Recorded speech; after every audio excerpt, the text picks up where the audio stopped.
There we go. Hi. Fucking, of course, I was muted.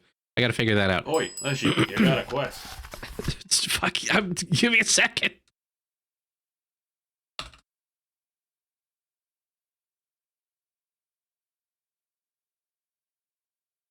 There we go. Okay. Hi, everybody. Thank you for joining me tonight.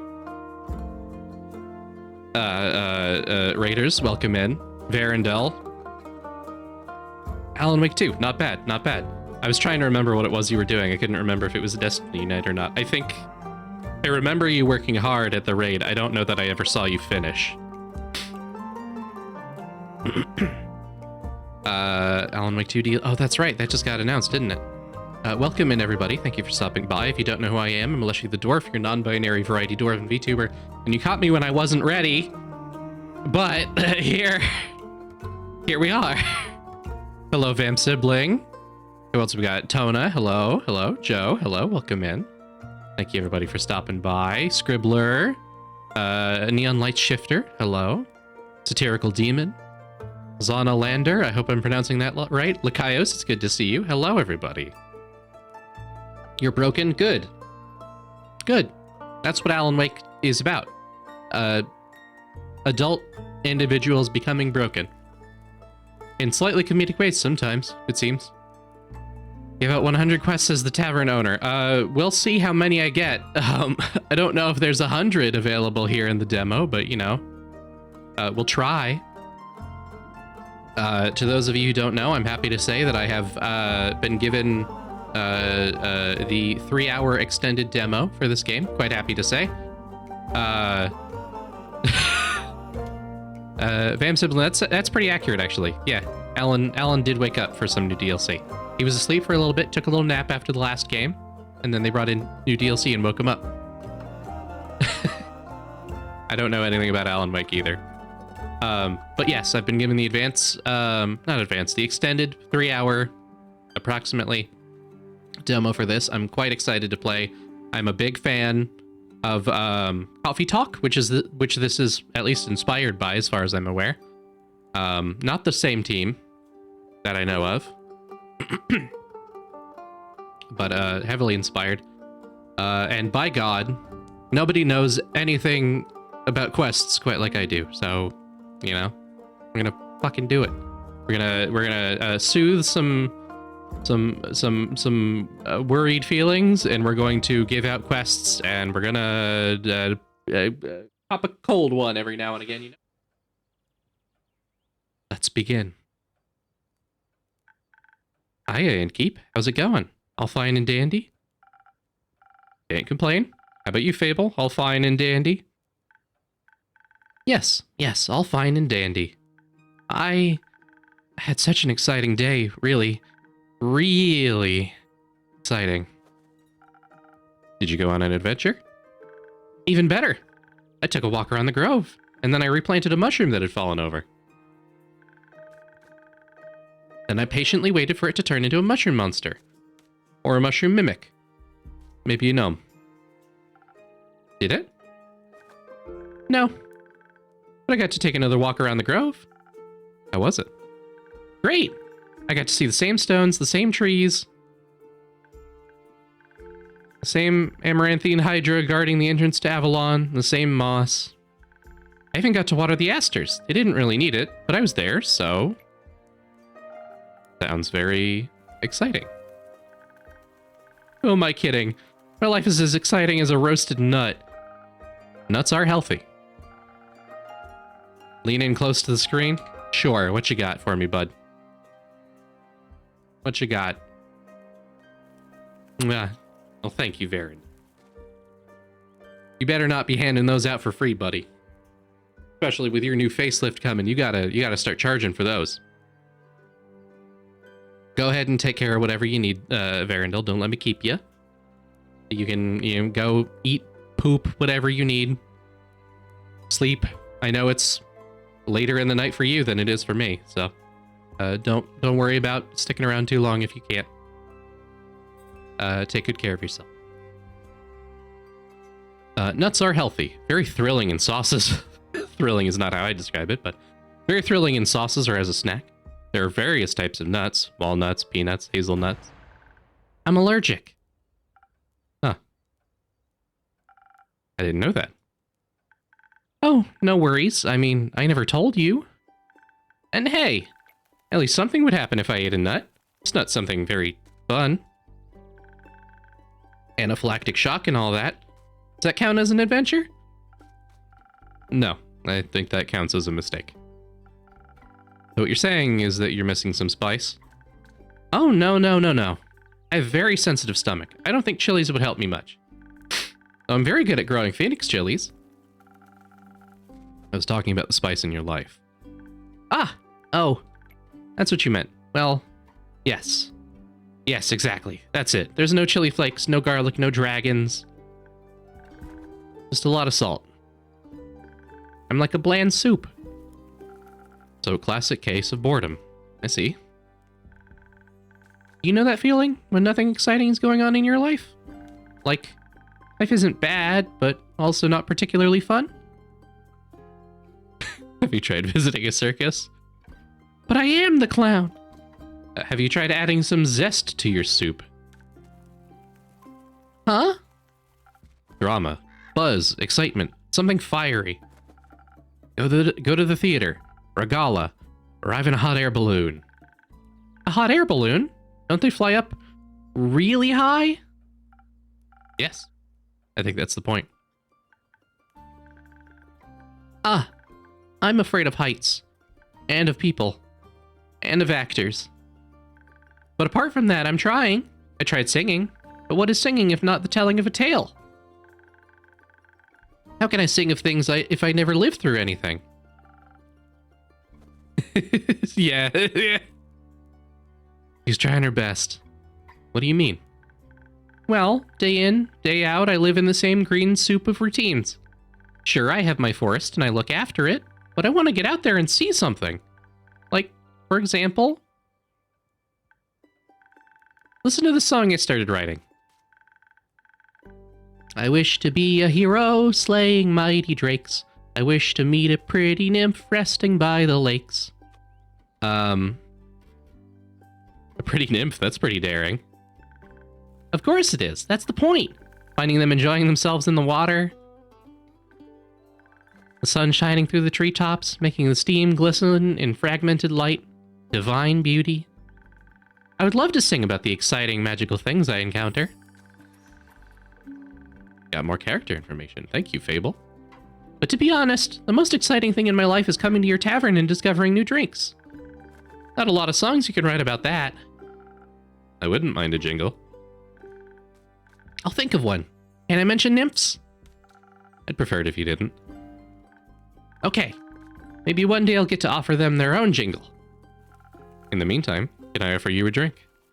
Yes, I'd love a drink. The usual? Yes, please. That means a swift strike, in case you forgot. Thank you for the reminder, Fable. It's my favorite. It always makes me feel like a featherlight nymph floating on the waves of a sunny lake. You want to be with a nymph or be the nymph? Both? But mostly I want a swift strike. Message received. Although, I was wondering. I've been coming to your tavern for so long, and I still don't know anything about how you make your drinks. Could you show me? Yes. Really? Yes. What should I do? Do I need to put on an apron or summon a familiar? How do I summon a familiar? Just follow me. You want to slay drakes? You gotta change your name to Kendrick. You have to join the Knights of Lamar. Elf gal, I think so. So this is what it's like back here. Hello, Andu. Hi, Andu. Careful, I haven't fed him yet. Where do we start? Well, usually I start by figuring out what my patrons want. To make sure I don't forget what they ordered, I take notes in my journal. Let's have a look. Oh, you pinned my order. I did. If I want to look for specifics, I need to check my detailed notes. I do keep a log just in case. When I'm sure I know what was asked of me, I browse my recipes. Can't you just freehand mix something to see what sticks? No. I like to mix and match for a more varied result, but the right balance is crucial, so I stick to my recipes. When I'm settled on one, I can use the chalk to draw it on the board. What if you pick the wrong one? I can either erase it with the sponge or just pick a different recipe. My ingredients are stored in the 5 bottles on the right. There's dexterity, intelligence, defense, strength, and charisma. I think dexterity sounds the tastiest. I had a feeling you might say that. If I mess up or want to redo my drink for any reason, I can simply feed my mistakes to Andu. Once I'm done, I ring the bell to activate the primordial vortex. Actually, I don't need to bore you with the magical details. Just try making a drink. You got this. Alright, journal. We want a swift strike. Be a leaf on the wind with a swift strike. This must-have for any dexterity-devoted adventurer, grants you agility, speed, and a remarkable accuracy. Oh, and a tasty drink. With an order this delicious, you'll exceed any dwarf skills counts in no time. Wrong! It's not true! Alright, so. Got defense, strength, intelligence, dexterity, and charisma, it looks like. And we want 3 droplets of dexterity. Alright. 1, 2, 3. Get back up there. And I think we want a little bit of intelligence. It looks like we want a little bit of intelligence and a little bit of defense. If I'm reading that correctly. Little glug of that. And then little glug of that. Yeah, there we go. Thank you, Andu. Ring-a-ding. Wow, it actually does teleport. Of course it does. What do you think was happening? I thought you were just very good at sleight of hand. Hi, Raven. I see. Well, give your creation a taste. That's delicious. I made that? Made that. Thank you for showing me the road. Drink looks like something out of Igor. Yeah, but you know it tastes good. It either tastes fantastic or terrible. Make you feel crazy, though. Thank you for your enthusiasm. These adventures you dream of, aren't you scared they'd be the end of you? J.M. Shearer, hello, welcome in. Thank you for the follow. Maybe, but how would I know if I never try? Do you actually want to try? Well, yes. I want to tell great stories, but... But what? Never mind. Oh, hey, Shadow the Hedgehog. You left your scarf in my plant back there. Your second scarf. Your tentacle scarf. Dot, dot, dot. How can I help you? A drink. For you? Alright. What kind? Drinkable. Very specific. Thank you. How about a spoken heart? Some charisma couldn't hurt.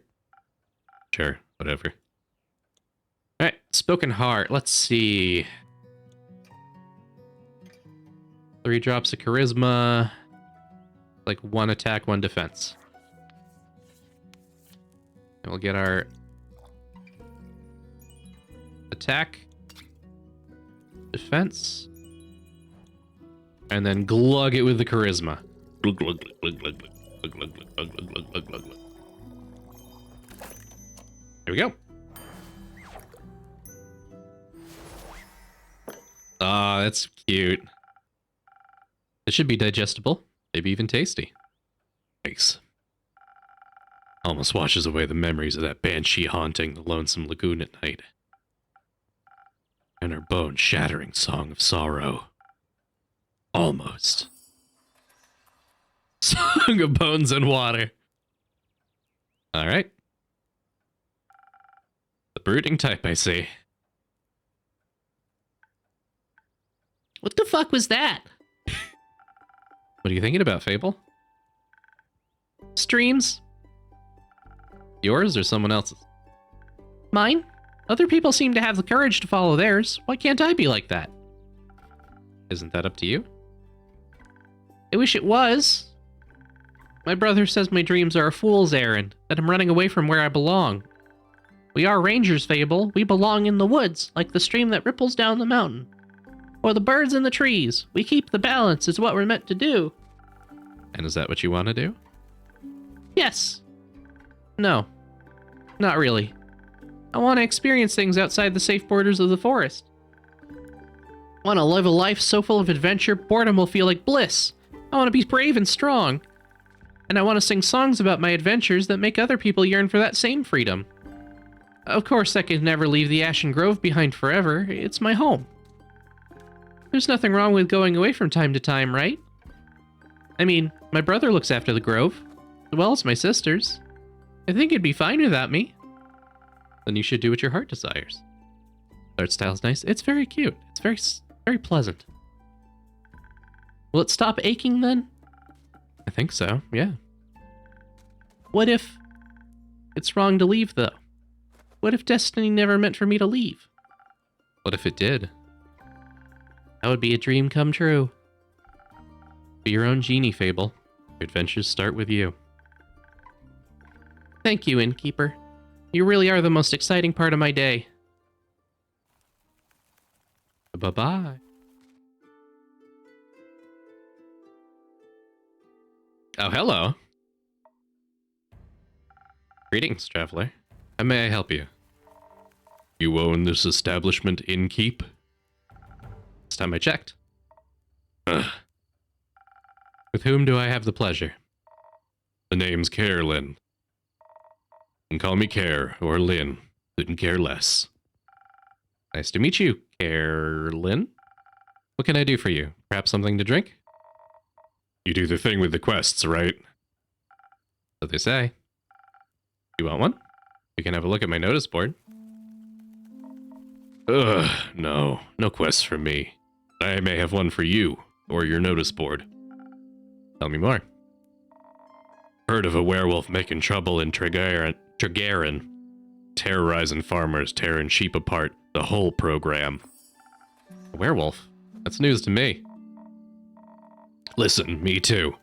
Didn't see one in almost a decade, and that was far south of Erove. Been wondering if it's the same one, just moving up like a nomad.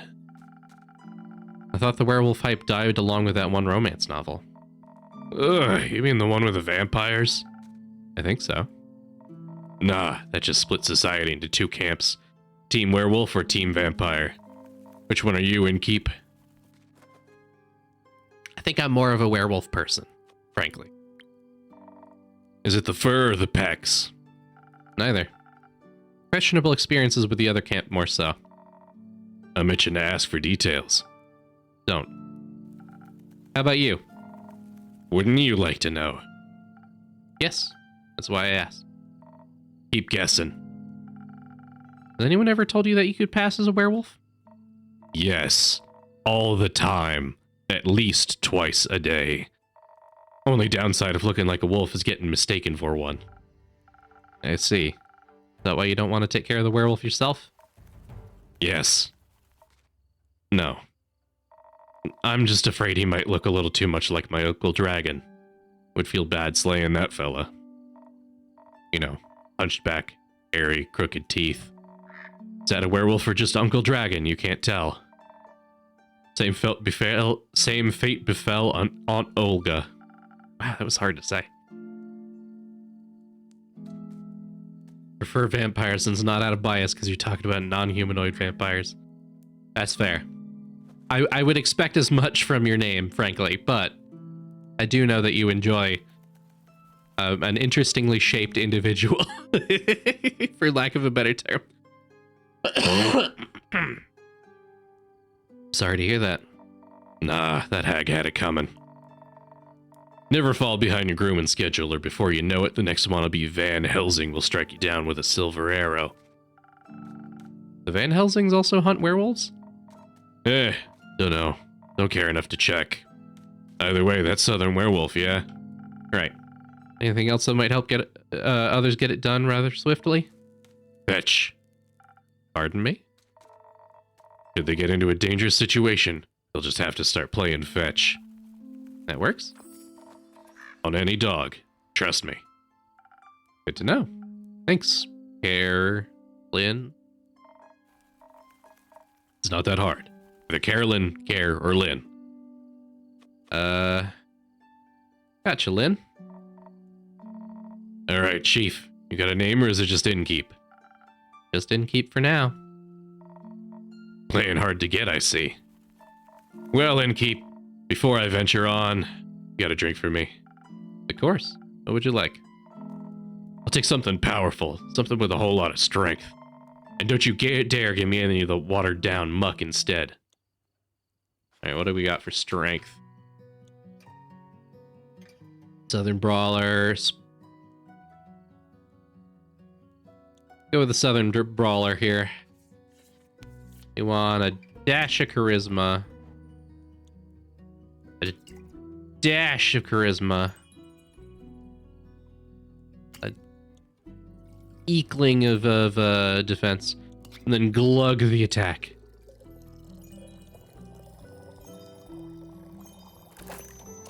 Just really pour it in there.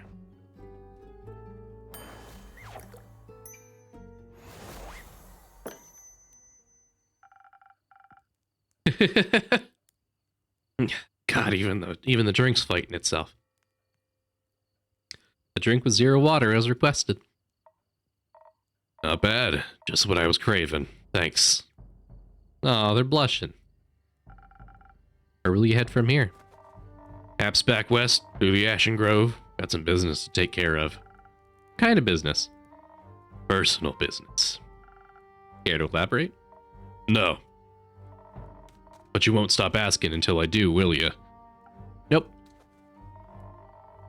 My cousin claims your crops are being stolen by undead snails. Obviously, I'm pretty sure she's hallucinating. But I did hear some folks complaining about an undead uptick in the west, so might as well humor her. And make sure she hasn't turned into an undead snail herself? Something like that, yeah. It's odd, ain't it? Resurrecting the dead. Certainly unconventional. That's one way to put it. I think there's not much use in digging up the past. It's just going to open wounds you stapled shut. Or eat your face. Past haunts everyone willing to listen. Huh. Would you mind talking like a normal person? I ain't exactly up for philosophizing. You started this conversation. Boingo, hello, welcome in. Come in. I hope you're having a good night, bud. And I'm ending it. Alright, well, then. If you find any more rumors for me or need aid, don't shy away from coming back. Thank you. I'm more of a lone wolf. Don't do groups, but sure, for more work I'll be back. I'll be waiting.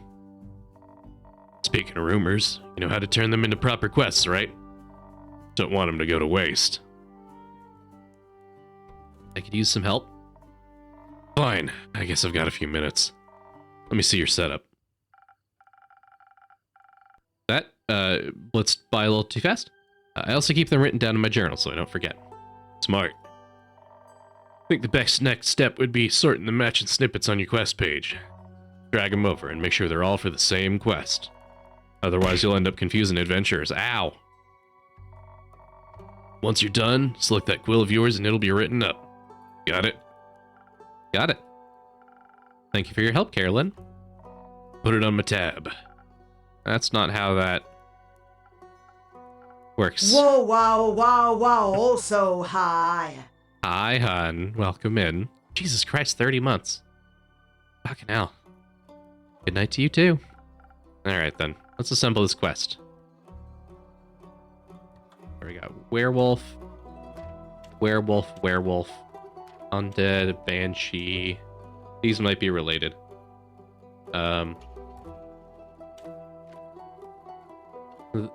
The Vukaken Verlin told me about a werewolf who's roaming around Tagarin. Potential threat to villagers. The werewolf previously has been seen in Arove, southern town. A nomad, or do they have a goal in mind? A werewolf's secret weakness is playing fetch. Apparently no dog can resist the urge to run after a stick. There we are.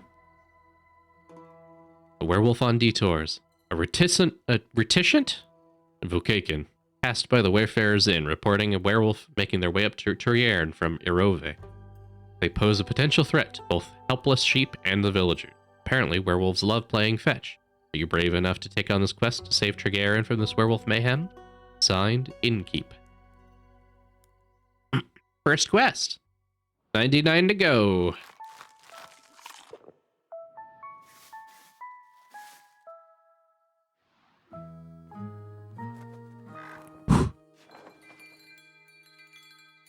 That's our first day done.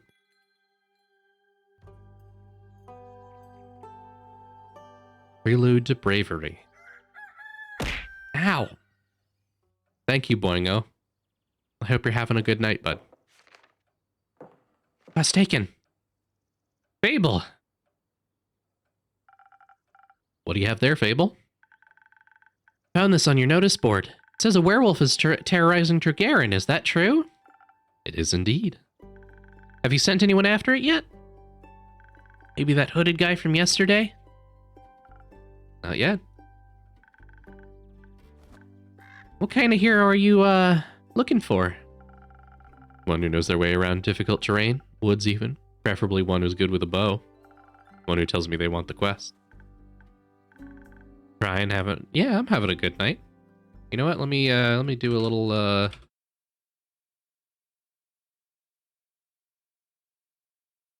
I've been meaning to reach out to you for a thing, Boing. I'll get you soon.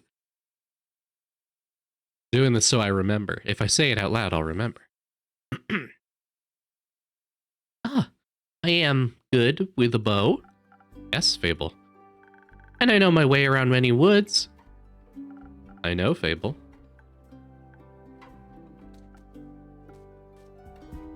And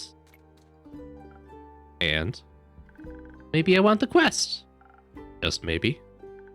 No, not just maybe. Since yesterday, all I've been able to think about is you telling me to follow my heart. And then I step into your tavern and the quest practically jumps out at me and I think, hey, there's a start for an adventure.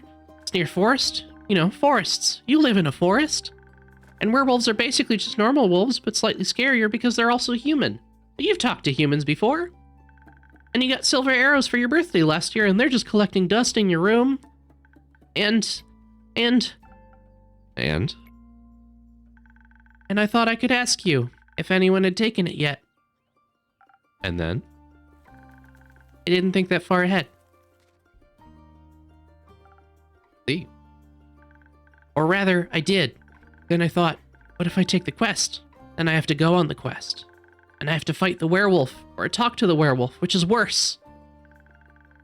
Because what if the werewolf doesn't like me? And what if I try to shoot it with my silver arrow?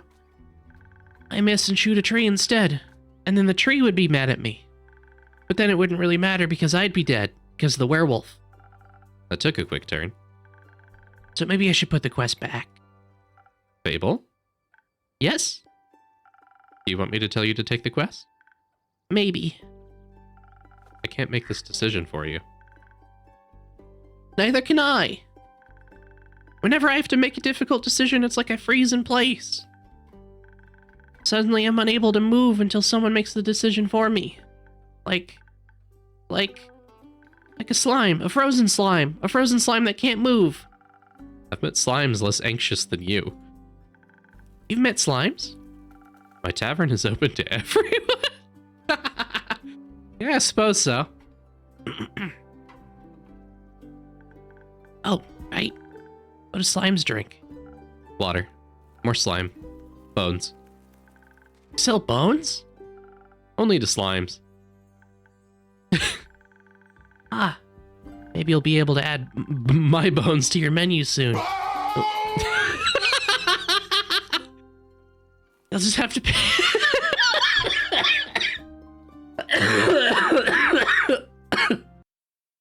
God damn it. Yes. You'll just have to pick them up from the forest floor. I think I'd have I think I'd have a hard time convincing a werewolf to give up free bones. Slime ordering a drink. Very good. Bone! Thank you. Why are you so anxious, Fable? In general? I think answering that would take up more time than we have to spare. About taking the quest. Seems to me that you want to take it. You're trying to talk yourself out of it instead. Oh, well, I do want to go on that quest. Werewolves may not be the best muses. It would make a good start for a song, right? Prelude of an epic. Fable, the protector of the woods, the world, the worms. The worms? It seemed like they need protecting. Yeah, I'd say so. But every time I think about embarking on a quest, and I start to think more deeply about what might happen, all my bones start to shake and I feel dizzy. Is there something making you feel like you might fail? Aside from the bloodthirsty werewolf? We don't know what it's thirsty for. It might prefer orange juice. It might. Well, heroes have history, right? Great feats they can look back on to prove their bravery. Inspirational adventures that remind them of the light in the dark. We have the opposite of that. Great mistakes and epic regrets. Like the Mary Morgan incident. Or my first encounter with the Amaranthine Hydra. Or the reason why nobody wants to spend time with me. Why does no one want to spend time with you? 'Cause I'm unlucky. I'm unlucky, and wherever good things are supposed to happen, I ruin them. No matter how easy things might be, nothing seems easy enough for me. Imagine there's one nail sticking out in the whole kingdom. Everyone would pass by it except for me. I'd get caught on it and rip my coat. Did that happen once? Once? I wish it had just been once. It seems like my life only follows the path that's the most embarrassing. Or dangerous. Or dangerously embarrassing. The curse of ill luck follows me wherever I go, like an adventuring companion who secretly wants to kill you. No one wants to hang out with someone who naturally attracts bad things. You're too harsh on yourself, Fable. Am I? See, just last week I wanted to gather fresh flowers. Daffodils are blooming and they make for a nice bouquet, you know? Or hair accessories. I always calm my anxiety when I have them around. But being me, I confuse them with their evil twin, the Weeping Amaryllis. I guess what I spent the whole day afterwards doing. Weeping? Like a baby, all day long. When I plucked them, they released their spores and I started crying. I suddenly felt all the sadness of the world rush over me. I've never been so heartbroken. I'm sorry, that sounds horrible, Fable. It was! Between the tears and the sobs, I managed to make a tincture out of hogweed. It eased the pain, but the tears wouldn't stop till dawn. So silly sometimes. The Mary Morgan incident? Yes, the Mary Morgan incident. Didn't you hear about that? That guy I word didn't get around. Very first adventure. The chance to finally escape from the daily grind. What happened? An adventuring party was on their way, passing through the Ashen Grove. Due to the sylvan spirits, it gets fairly foggy at night. The fog bears a great danger to anyone who isn't acquainted with the spirits who call it home. So they wanted guidance from a local ranger. A merchant set up in Tregarin recommended me. I agreed to help, of course. My first adventure, yay! I was so excited, but so very, very nervous. So of course it had to go wrong. I think it was the nerves. Why were you so nervous? New people! Seasoned adventurers! One stronger than the next, all in shining armor and armed to the teeth! I wanted to leave a good impression, but my bad luck got in the way. How did it go wrong? I felt their condescending glares on my back as I walked them through the woods. Of course, I don't know whether they actually glared. My fear got a hold of me and I led them astray. I must have blacked out. I've never gotten lost in the woods before. But this time I did. Couldn't see well. There was blood rushing in my ears and I felt dizzy. So, for some stupid reason, I led them along the path no one should ever take. Past the riverbanks of the Shivermere, home to the Mary Morgan. You know of the Mary Morgan, right? Wrathful spirit that's known to drown men? Not sure if she really differentiates between genders, though. For some stupid reason, I led them right into her arms. Scared, and in the end, they had to save me. They fought the creature, and we finally found a way out when dawn broke. And the fog ebbed away. Couldn't look at them for the rest of the journey. I silently bid my farewells when we reached the other side of the Ashen Grove. I was too embarrassed to speak. I'm sure I'm still the laughingstock of every one of their gatherings. How am I ever supposed to set foot in the adventuring world again? To be fair, it could have been worse. I could have led them right in the arms of the wyvern chimera that rests inside the quag mangrove. You say it has a taste for adventurers. But you didn't. But I didn't. First encounter with the Hydra? Well, just a day after it arrived to guard the portal to the Dream Plane Avalon, I wanted to be polite and neighborly, so I brought it some homemade biscuits. I burned them a little in the oven. But I thought since it has fire breath, it wouldn't mind. So I approached the Amaranthian Hydra.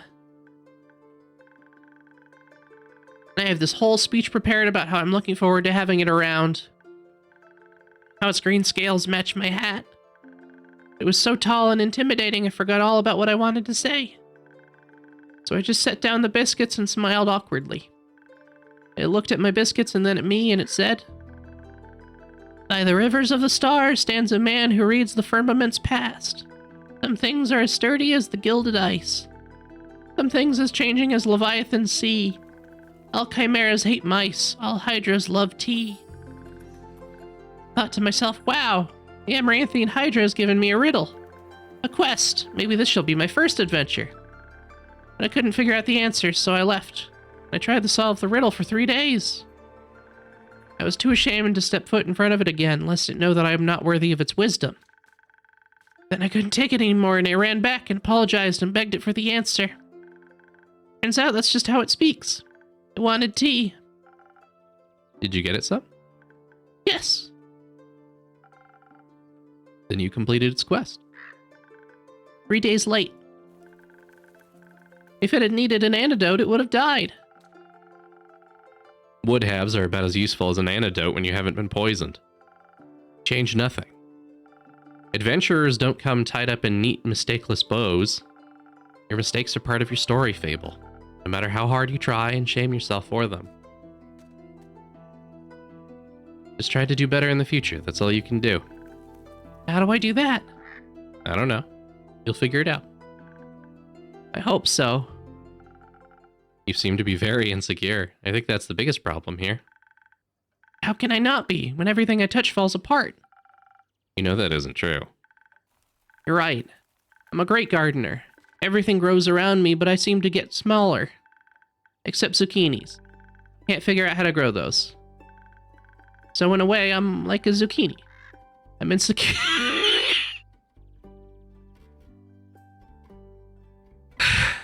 In a way, I'm like a zucchini.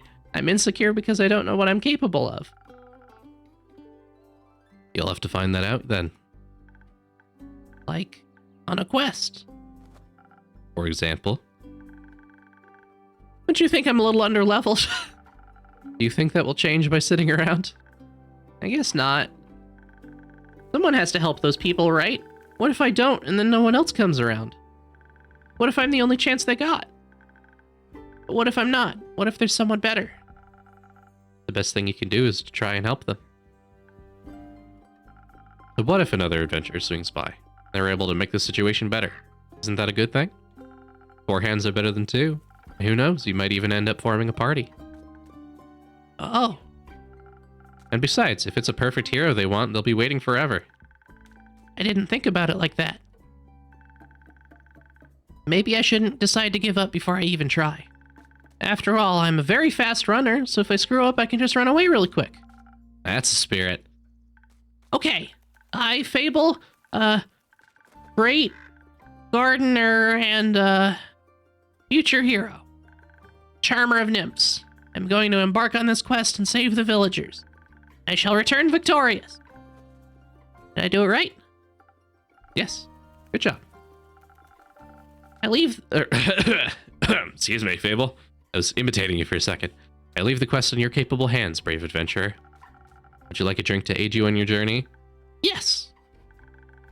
Have something that can make me more nimble and quiet so the werewolf doesn't see me coming? Something with a lot of dexterity. If I want to fight it, I'm going to need that surprise round advantage. Or maybe something that can help me with diplomacy. Perhaps it's just a hungry lost lichen after all, and it only needs a pep talk and a hug. Maybe we can even be friends. But I would need something with a lot of charisma for that. I'll leave the choice up to you. Make sure you don't pick a random recipe. Please keep it to one of the abilities I asked for. Remember, your choice can influence my fate. It can change the entire outcome of this quest. But of course, I'm sure you're already aware of that. Sorry for backseat mixing. This is why I hate the taste of zucchini, the lack of self-esteem. Very, very sad vegetable it is, isn't it? See a therapist to play this game. Oh, good news! There's a killer new game that's also coming out soonish, where you are a vampire giving therapy to other vampires. All right. No Frosted Lagoon. Maybe not a Swift Strike.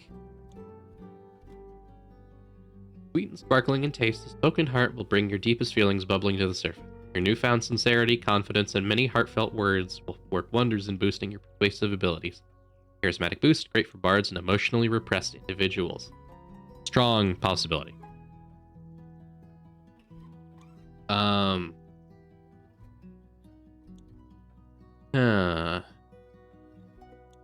Storytellers and scholars alike can broaden their horizons with this taste of the star.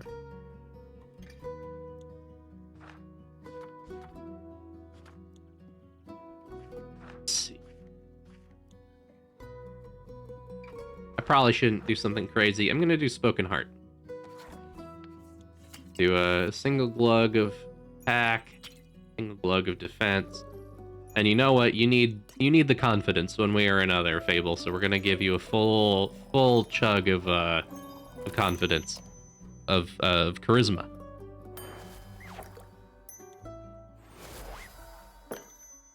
Looks so worried. This should do it. Thank you. I feel much better. Braver. Farming. Oh, wait, that sounds like I'm tending to a farm. There are a lot of farmers in Tregarin. And I'm gonna protect them all. Or talk to them until they feel better. I'm sure they could use that too. Just hope I don't have to fight anyone. No, I'll be okay. Because of your help, I'll be able to talk myself out of any situation. Thank you again. I think this drink gave me the courage I needed to get started. That's the right choice. You got this, Fable. I'll try. Have some faith in yourself. Okay, got this. Much better. Oh, I almost forgot. I was thinking about how much your words helped me yesterday. And how I'd have to thank you properly if I ever did end up taking this quest, so... So? I brought you some phoenix chilies from my garden. Seemed like something you might enjoy. They possess natural magical properties. If you plant them in the right soil, they can grow to be fire resistant. And consumption can pass that on to mortals like us? Exactly. I thought they might go well with your drinks. They will. Thank you, Fable. It's a very thoughtful gift.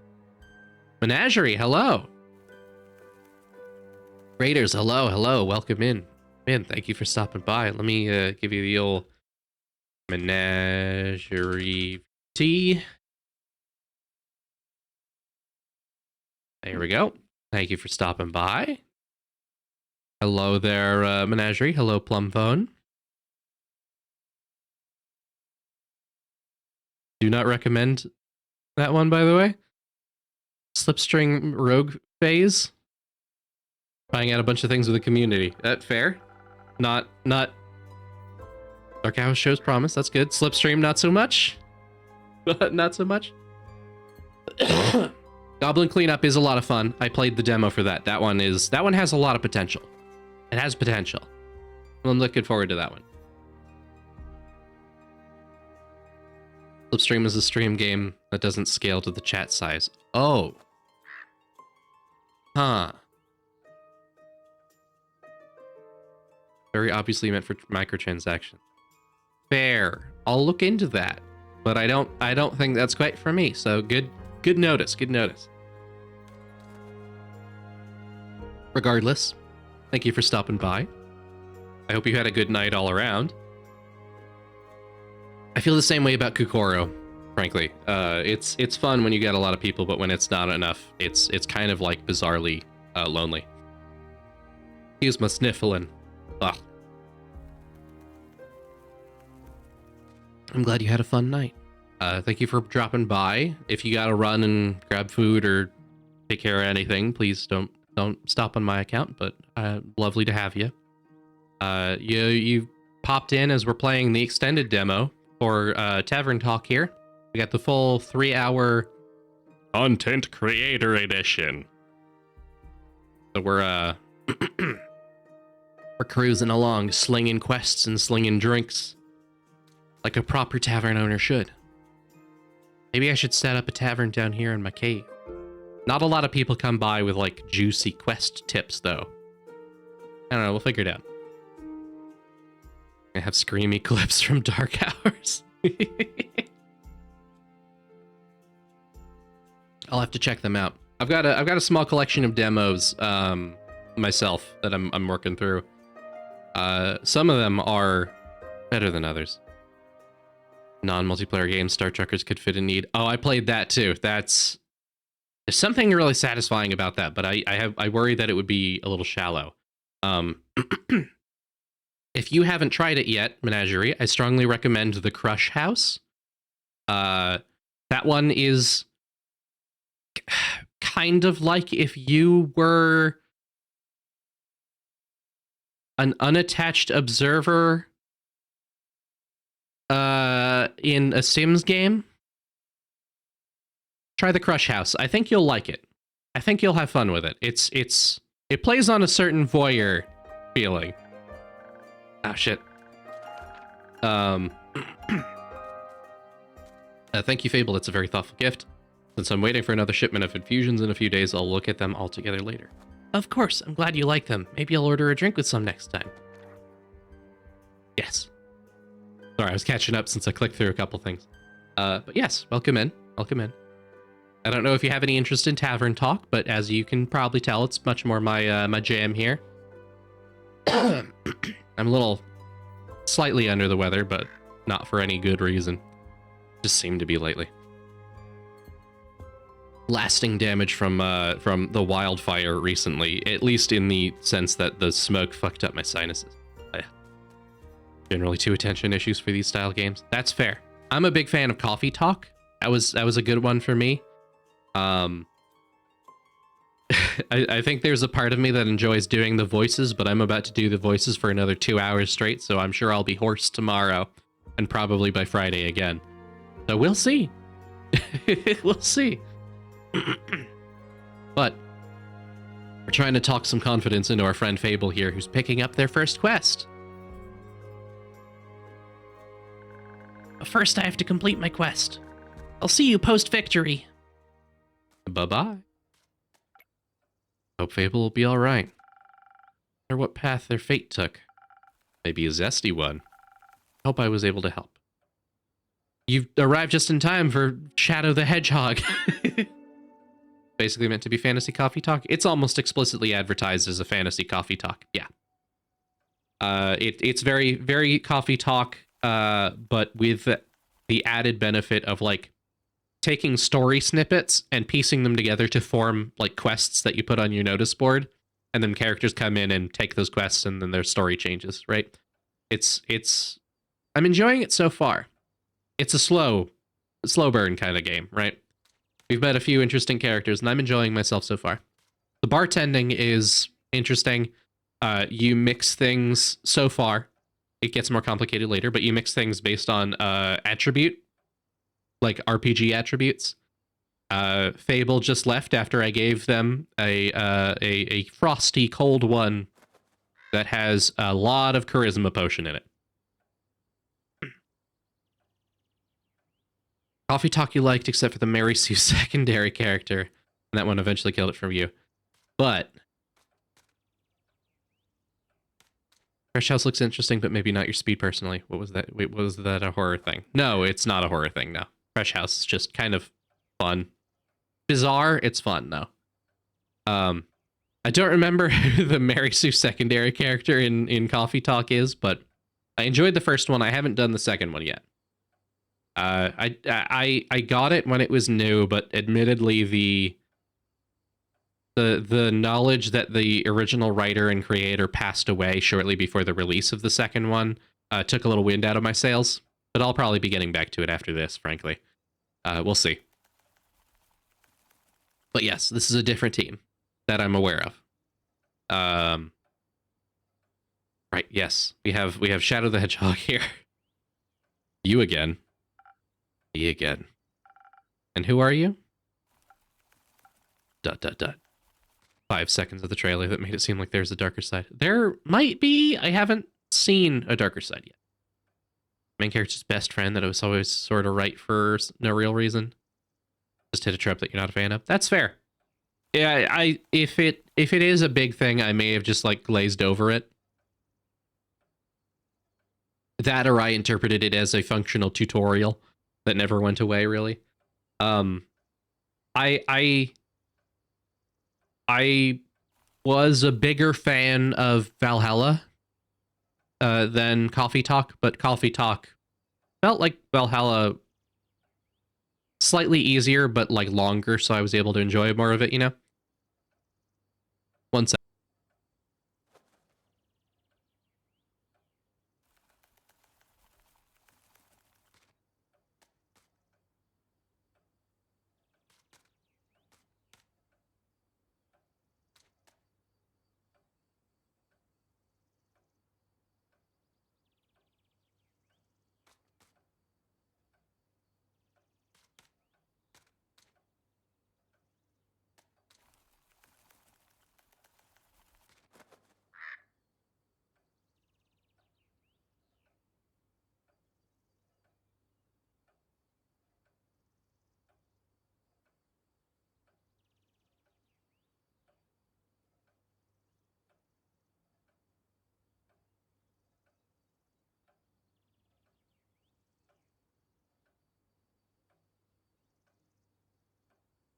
Sorry to step away there. I had to take care of something real quick. Valhalla was much better written. I think I would agree with that, but I think it also felt a lot shorter.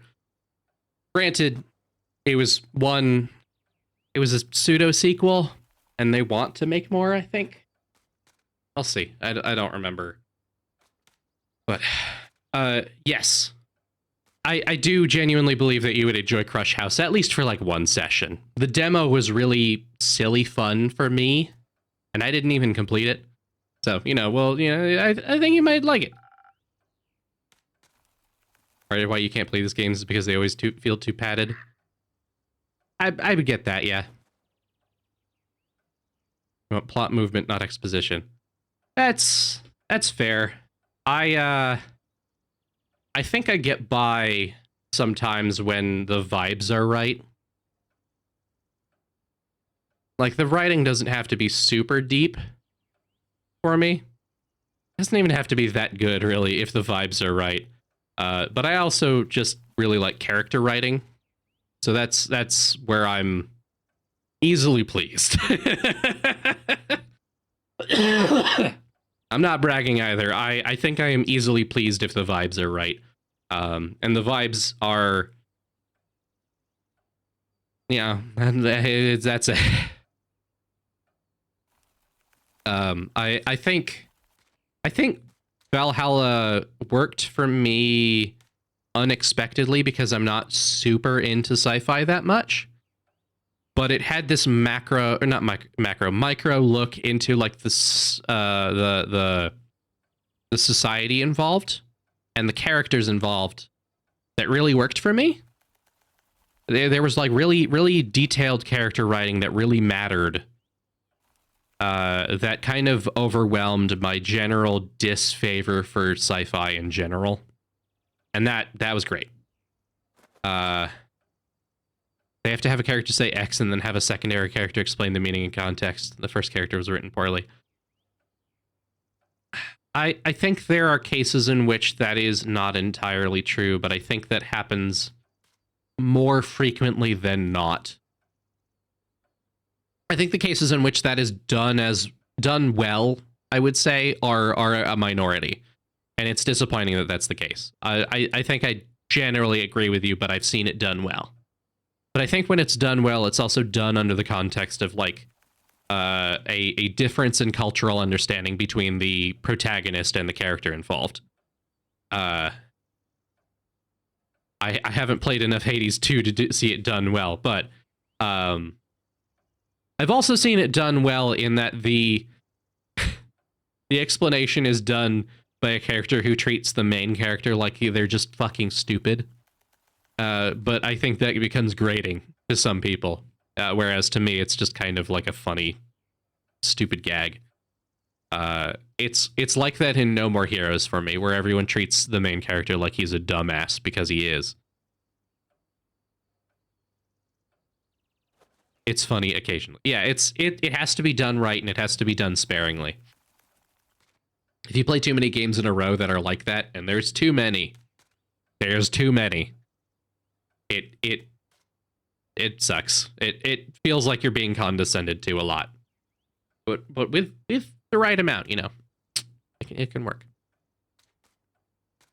Good excuse for exhibition. Yeah. I haven't played Hi-Fi Rush. I want to. I'm really bad.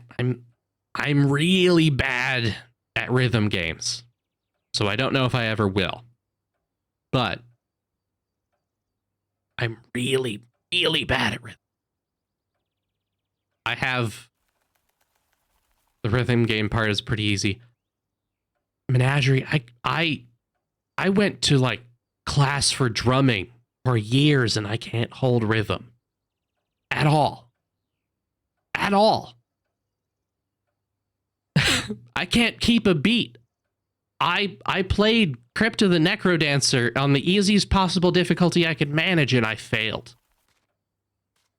Really bad at it. I'm doing my best by learning how to manage it through fucking Stepmania. Set it to have visual cues for the beat. It doesn't work for me. I'm that bad. I have ADHD to the degree that like sensory overload takes over any like consistent timing. Loud noises, splashes of color. Yes, I'm extremely white. So like my rhythm sense is just very poor. I'm trying to work on it. It's a concerted effort. I'm trying, but I've played Souls-likes, haven't I? I have, but not in a way that is good for rhythm or strategy. You know? And ignore the beat and still win most of the time. It feels wrong. If I'm approaching a game that is as well loved as Hi-Fi Rush, I want to approach it on at least the bare minimum level that it expects from me. So I am hoping to, you know, get a better sense of rhythm and get to it. There are also other rhythm games that I'd like to get better at as well. And it'll all pull together, you know. But I don't want to half-ass it. Want more people angry that Tango Studios is gone. Oh, I'm already fucking angry. One of their best games in years, and they tossed it in the garbage immediately. They didn't even advertise it. It's like they wanted it to fail, and it succeeded by merit alone. Stupid. Great games journalist is pissed. Anyone who cares about games is pissed. Everyone but the executives. It is what it is, right? Right. Who are you? Someone who wants a drink. What kind? Drink. Yes, I get it. Could you try being more specific? That spoken heart one tasted fine. Thank you. All right, let's see if I can do this from memory. 1 dash of attack. 1 dash of defense, and 3 big lugs of charisma. Did I do it? Yeah, buddy. You look at a game that made Evil Within 2 and then flipped around and made Hi-Fi Rush and go, we should funnel that money to COD 83. Yeah, it's bad. It's... feels like it's the whole company's just going to crumble down if this is what they have to do to survive. Like the drink party minigame. It's very... It's very hands-on. Very hands-on Valhalla. Right? You do make a nice drink. Apparently later on you'll get like infusions. I just, Fable left after giving us a gift of Phoenix chilies. I think that's what they were called. So later on we'll be infusing like spices and stuff involved, so it'll get more complicated, but it's already pretty fun. Just kind of mixing and matching whatever. Eyebrows, welcome in. Hello, hello. Next year's going to be bad because all that money they've been wasting on LLMs, just fucking vaporware that everyone told them was fake. Yeah. It's bad. Bad time. Buy indie. Fuck the big companies. Buy indie. Broken heart just for you. It'll help you find more words. Good attempt. Perfectly drinkable. Might make me come back for more. Might not.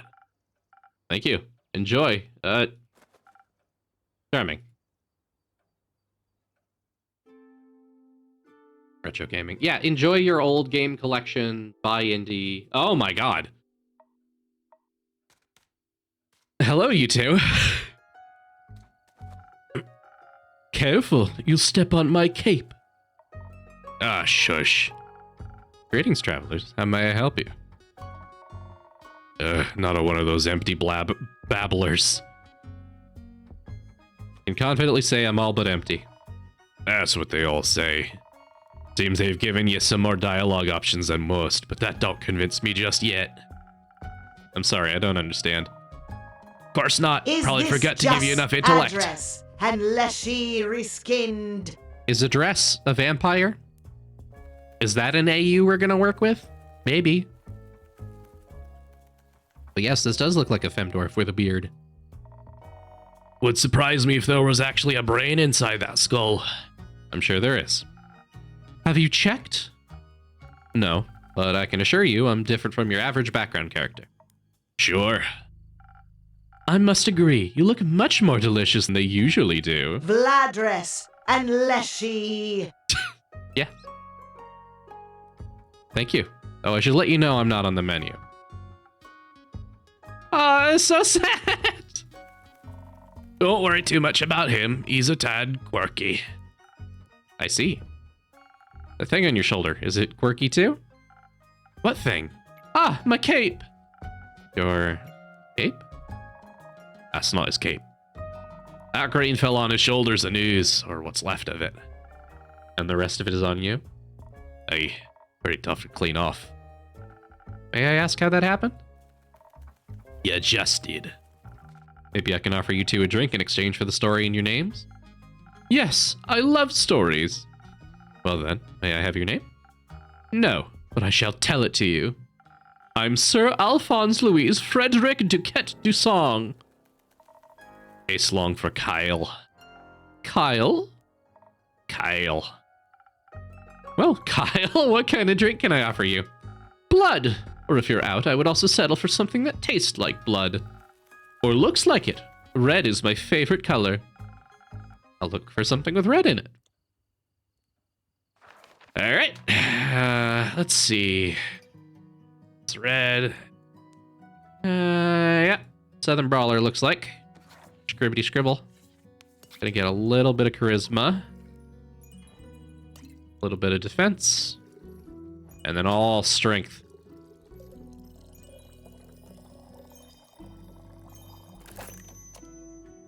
Went to look up the character from Coffee Talk, and it's like everyone else's favorite character. Yeah, it happens. That's how it goes sometimes. Played part of it on stream and started telling her to shut up and go away, and was annoyed the game wouldn't let me to... Yeah. I can see that. It's been a long time since I've played. Been a few years. I wouldn't be surprised if I felt the same way now, especially having played more games like it now. But, you know. Some almost blood for you, sir. Oh, thank you very kindly. That looks delicious. It also tastes delicious. Very alive. Maybe as a chaser you could let me have a bite. No. Okay. To whom may I offer the second drink? Ray Frost Grip. Nice to meet. Yeah. Skip. Just serve me something strong, something that feels durable. Tough like a mountain in the caves of Ur. One of those frosted lagoons looks close enough. Coming right up. Alright, we haven't made a frosted lagoon yet. A little bit of charisma. A little bit of strength. And a big old Glauca defense. There we go.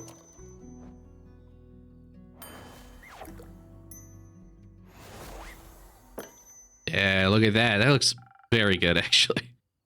A taste of Ur, just for you, valued customer number 2.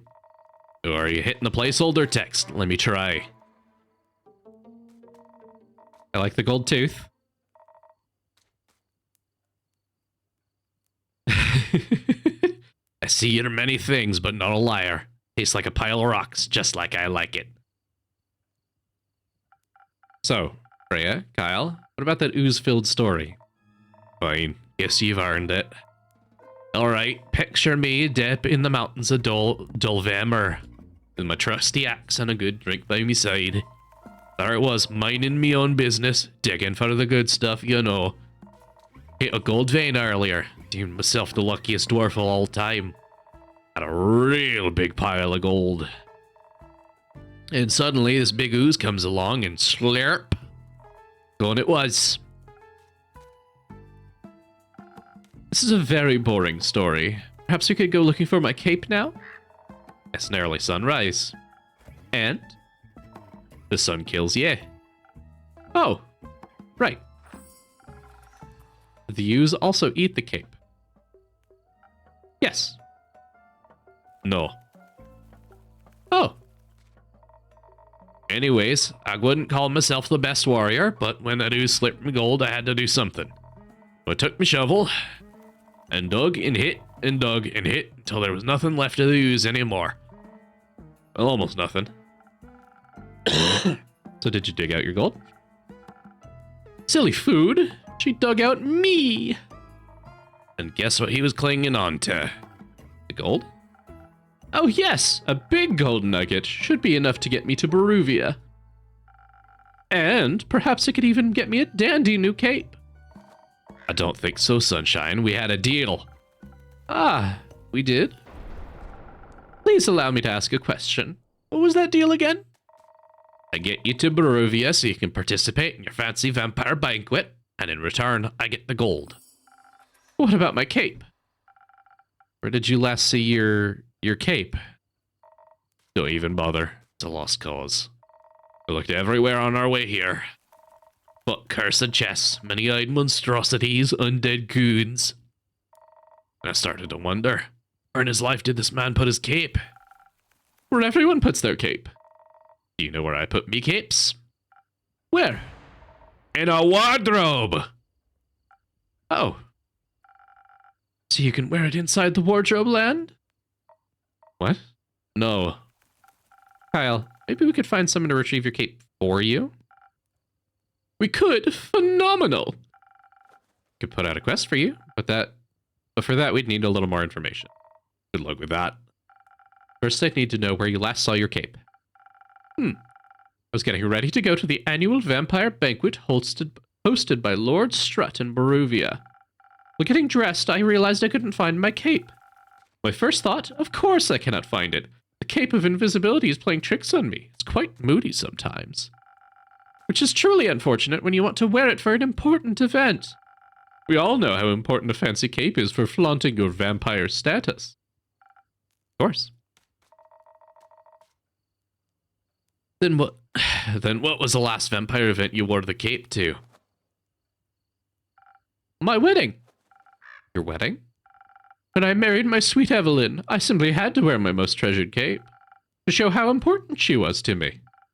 Evelyn, the vampiric Countess Evelyn residing in Marrow Castle? That would be her. Congratulations. Are you still married? Oh, of course not. I hate her. Every inch of her body.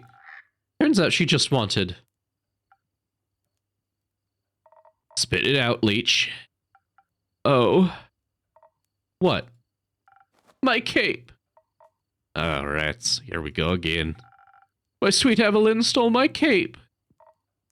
What? No.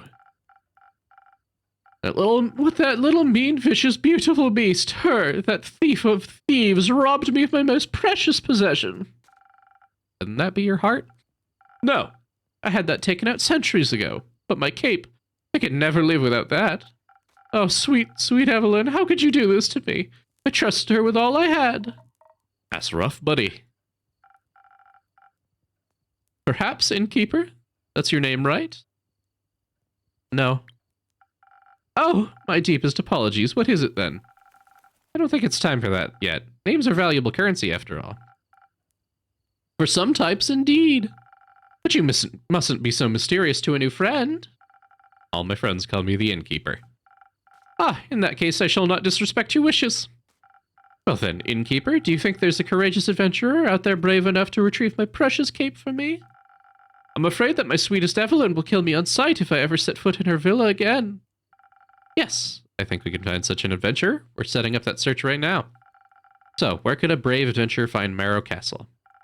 Deep past the abyss of dread, at the foot of a mountain range that looks like a witch's bosom. Tapped. Fuck. Oh, God. Menagerie, they made a mountain after you. Congratulations.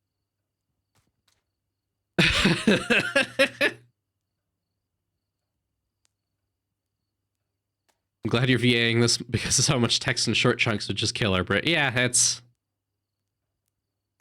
you know, it's the only way that it's streamable, in my opinion. You gotta do the voices. Queen of Darkness, Temptress of Men, Flamenco Flamenco Champion of 1467. The right hero should be able to outsmart her and escape with their life. But be wary, she bites. And she may be invisible now. Alright, I think I got everything I need. I'll write up a quest for you. I'm sure you'll have your cape back in no time. I hope so. That reminds me. You just noticed the slime? Yeah, they had a situation. Before you get on with your monologue, I think I can make a quest. Or maybe that's at the end of the day. Not another cursed monologue. And keep quickly. Another drink. Another drink. I don't think I can make it through another tale of woe without some artificial stamina. I need another lagoon. See what I can do. I think it's glug of attack. Strength, rather. Glug of charisma. Triple glugs of defense. Yes.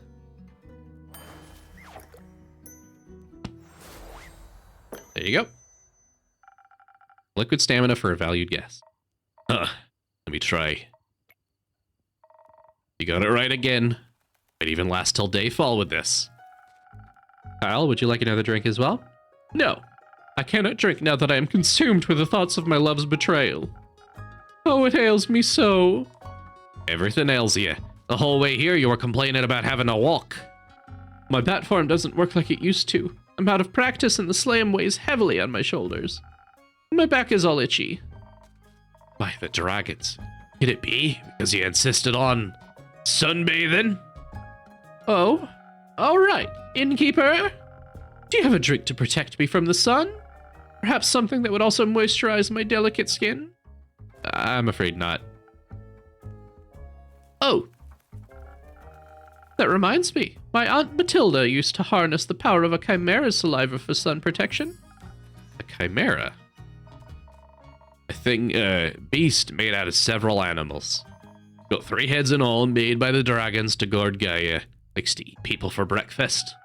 I'm aware, I just didn't know its saliva could be so useful.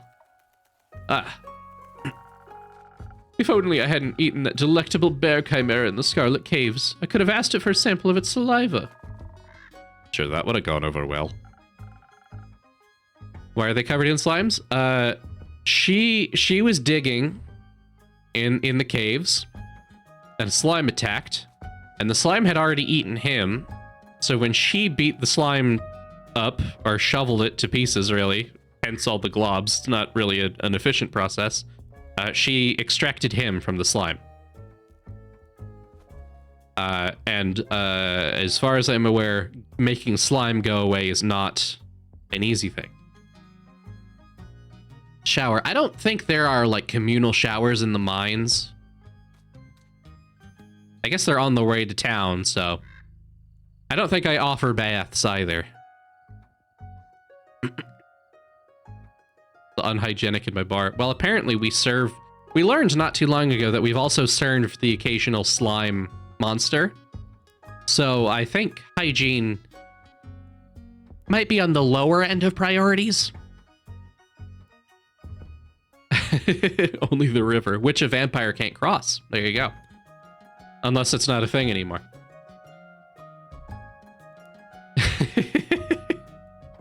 Might know where to find one. Really? Will you get it for me then? No. Oh. What?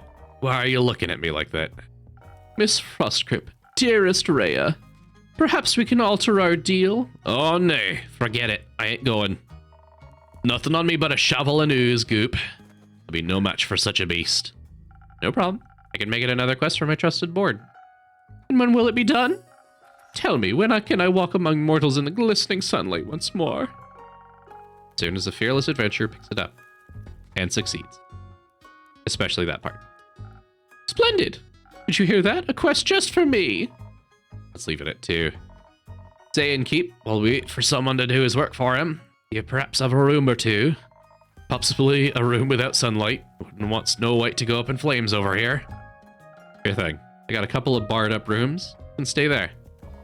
How much? You can pay when you leave. Grand. Seems like they gave you more personality than usual. Keep it up. Maybe you'll become a real person one day. Thank you. Enjoy your stay. You too, tasty creature.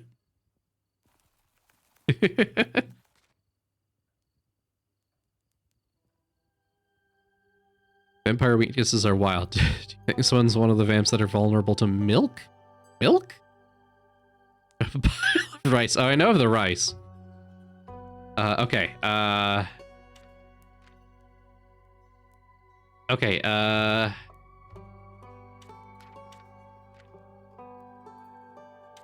okay. Alright, so we have Chimera, Chimera, Chimera. Vampire, Vampire, Vampire. These two haven't gone anywhere. Get Chimera going. According to the Amaranthine Hydra, a chimera's hatred for mice is a universal truth. Or maybe it just rhymed with ice. Who can say? A wyvern chimera resides in the why can't I say that? Quag Mangrove. Adventurers beware, you might be on its menu. One thing that stands a chance against the grueling curse of the sun is chimera saliva, apparently. Source, Aunt Matilda, a vampire. Deep inside the Quag Mangrove resides a wyvern chimera. Ogrim, hello! Welcome in, welcome in. Raiders, if you don't know who I am, I'm Leshii the Dwarf, your non-binary variety dwarf and VTuber. And you caught us. You've caught us playing the extended demo of... Shit, I was reading that. Fuck. Very sick and in pain. Have a good rest. Thank you for stopping by. We're playing the extended demo of Tavern Talk. We're making a quest right now. M. Sibling says, this is why I hate humanoid vampires. Some say it's racist, but a true stereotype among vampires is that the humanoids are usually sissies. Non-humanoid vampires are always superior. I think that depends on where you're looking. However, in a fantasy setting, it's either like no king shaming.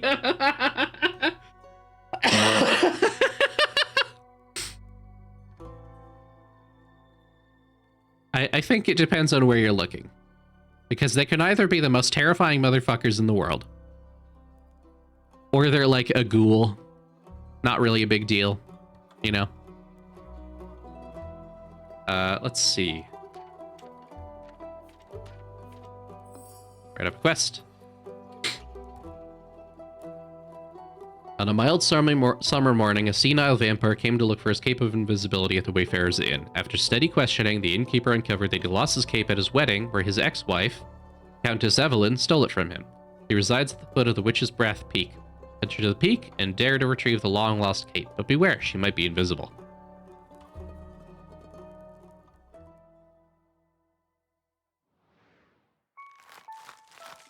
Gotta feed our little guy. Who I haven't been giving drinks because I haven't been fucking them up.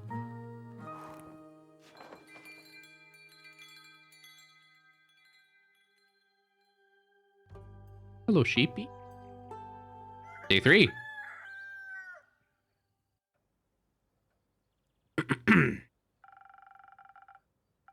A shipment of infusions finally arrived this morning. I now have access to some fey crystals and frozen pine cones. Together with Fable's Phoenix chilies, I have 3 infusions now. I'll unpack them later when we have some time. I have a feeling they'll be of use soon. And apparently, maybe some Chimera spit soon. Hello. So, innkeep, a drink for me and this lanky pal. Good to see you too, Carolyn. She meant to say please. Welcome back, Fable. You look alive. Thank you. I am. That seems like a given. I'm just happy to see them doing well, and with a friend. We ain't friends. We're not? So you two didn't form a party? No. Oh. And what's the drink about? They may be very annoying, but they did just help me solve a family feud of 10 years. Maybe it is, Uncle. Maybe it is. So I do owe them some of your dishwater at the very least. Family feud? I wouldn't call it a feud. More of a miscommunication. No, it was a feud. I feel like a feud implies a certain level of hostility. I was gonna kill him. I thought that was a joke. It wasn't. Oh. But no one died? No. Alpha here was able to prevent that. It's Fable. Whatever. Does this perchance have something to do with your quest? It does! I stopped her from killing the werewolf. Elaborate, please. Lurking a bit while you put the pup to bed. Have a pet pup for me. Two open palm pets right on the noggin, please. I was gonna kill the werewolf. Stop me from killing the werewolf. What's not to get? A lot. I think they is confused. All right, that's a pronoun bug right there. I think they're confused because the quest was to save the villagers from the werewolf. And now it sounds like I saved the werewolf from you. Which I did, kind of. I also remember you saying you didn't want that quest, Carolyn. I didn't. Was there by chance? They were both stealing sheep. Was not. Sure was. Adventuring don't pay what it used to. Yeah. Carolyn, female, Fable, who I think is actually non-binary. They've been going by they, them so far.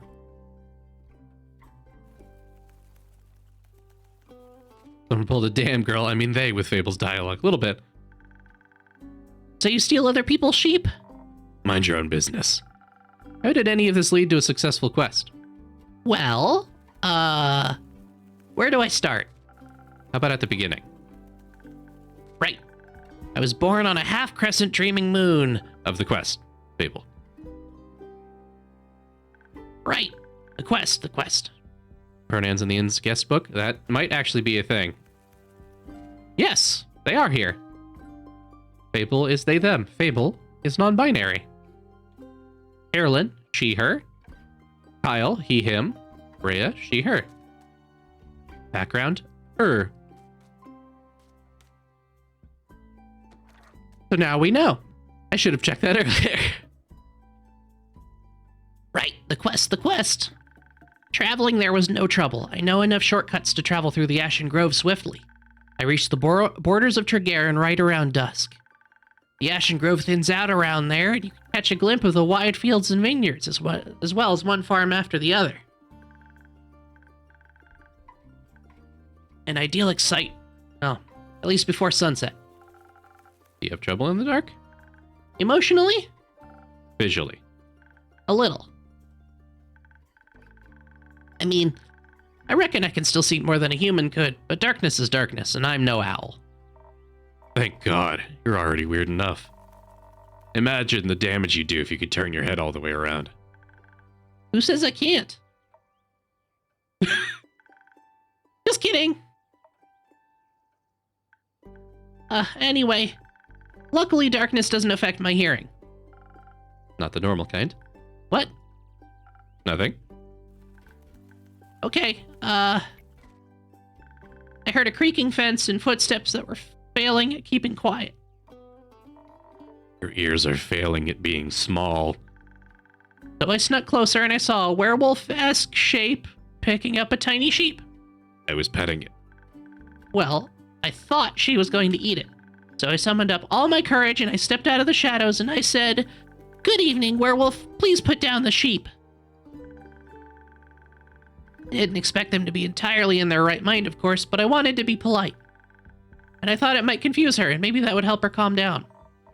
It confused me, all right. Who the heck sees a werewolf and the first thing they do is greet them? A polite person. Or an insane one. It worked, didn't it? Because I ain't no werewolf. He wasn't that different. But I'm skipping ahead. To my surprise, instead of a growl, the werewolf, or not werewolf, responded with a "what?" Sorry, with a "what?" So the confusion plan had worked, but I hadn't really expected that response. So I said again, "Please put down the sheep."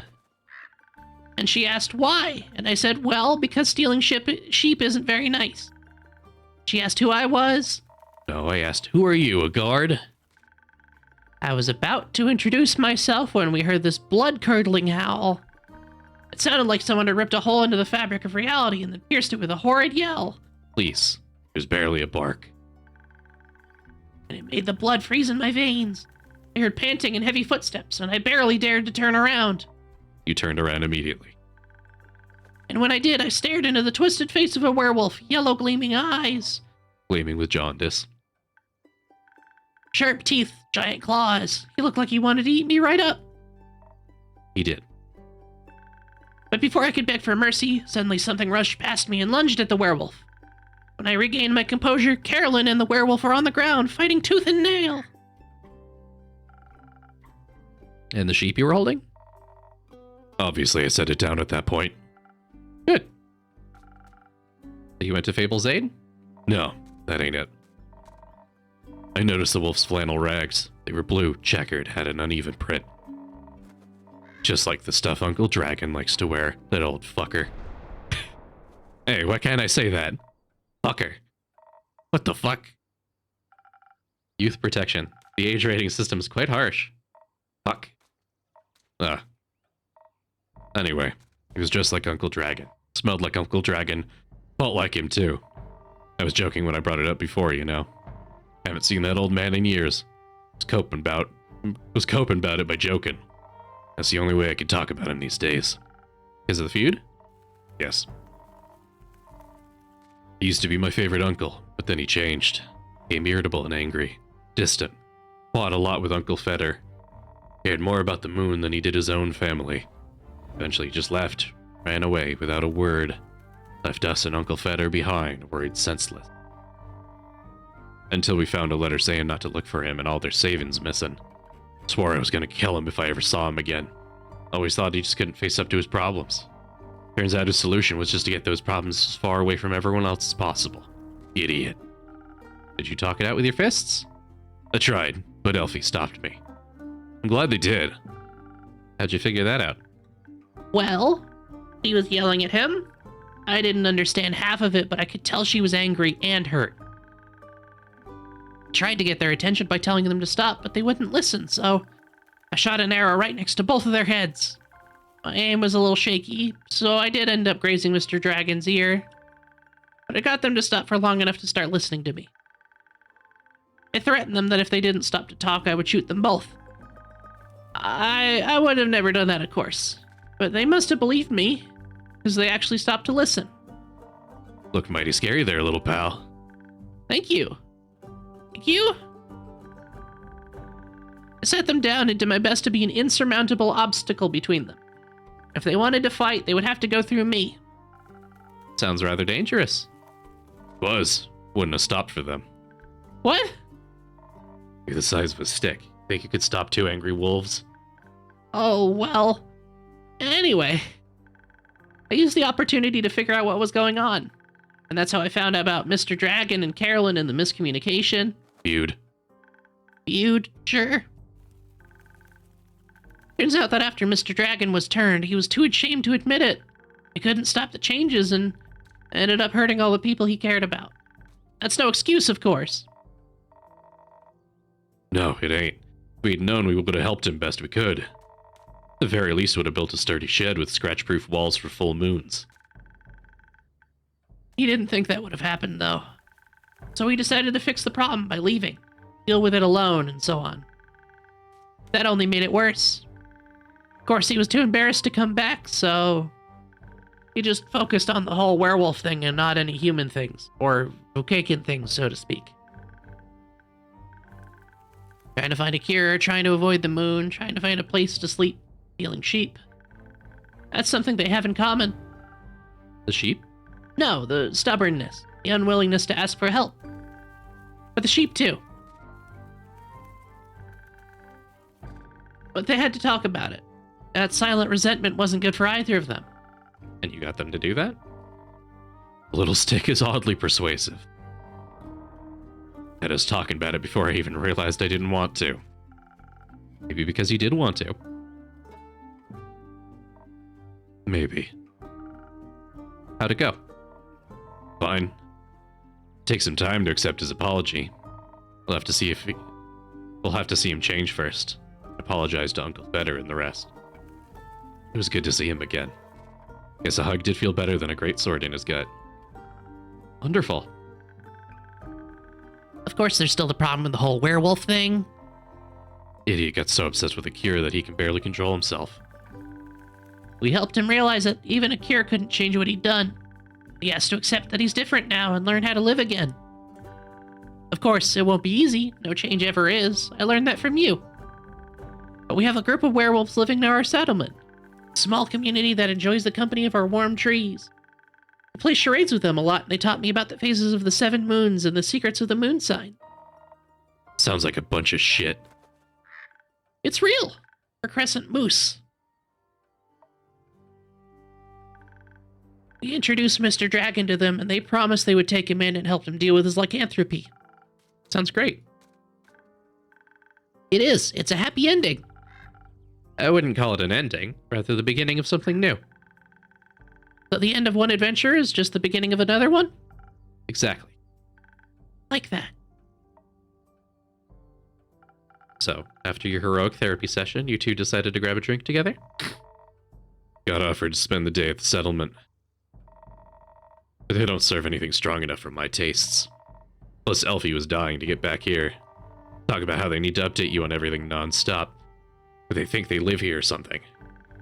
I had to report back about the quest. I'm glad you did. They also started crafting something with the werewolves. Ah! Said something about it being for you and keep. Oh, really? Yeah. It's not finished yet, but I'll let you know, I promise. Yeah, it wasn't hard, was it? Well...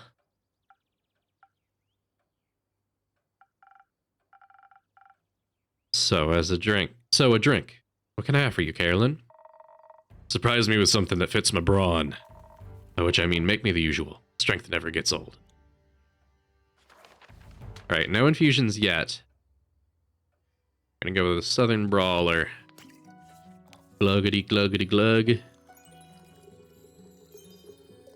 And then a little defense. And then a little charisma. Thank you, Andu. Ring the bell.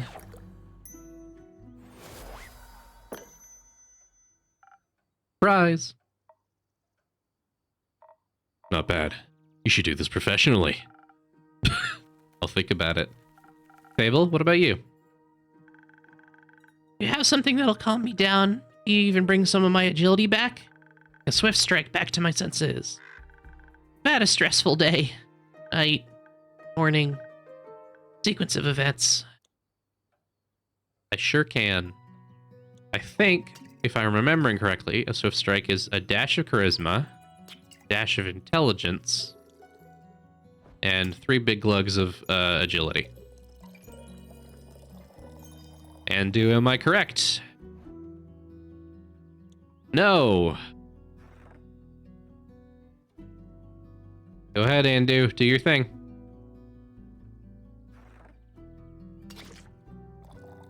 Yep. There you go, Andu. Yummy. The strike. Okay, it's defense, intelligence, and... Okay. No charisma. That explains a lot about you, Fable.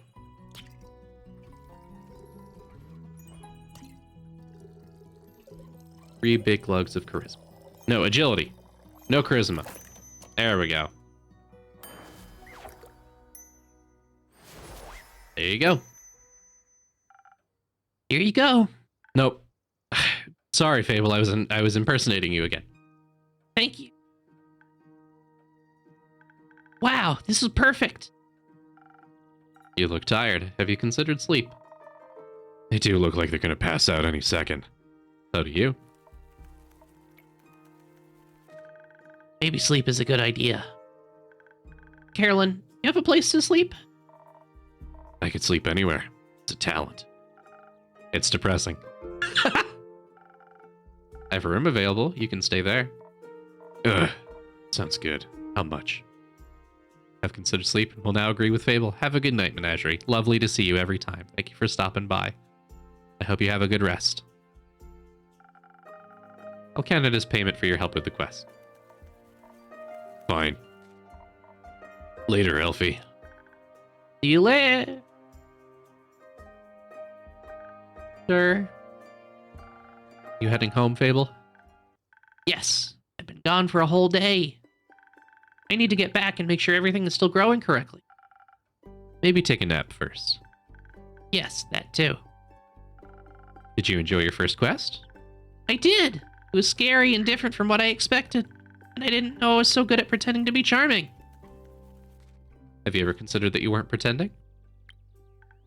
Huh. You did well, Fable. Thank you. I hope that wasn't my only adventure. I think this is just the beginning. That would be nice. You think I'm gonna save the world one day? That's a very tall order. Ah, you're right. Not cut out for that. I didn't say that. I would just prefer if the world didn't end. Right. But if it does, the first person I'd ask for help. Maybe you should ask Carolyn first. But I'd be happy to be second. We'll see. Let's hope we won't. I like this world, and you have a point. We shouldn't hope for such a calamity. Even if it would make for a good song. Or a sad one. Or both. I'm gonna head home now. Do that. I'll stock up on quests for you. I can't wait. See you soon. See you soon.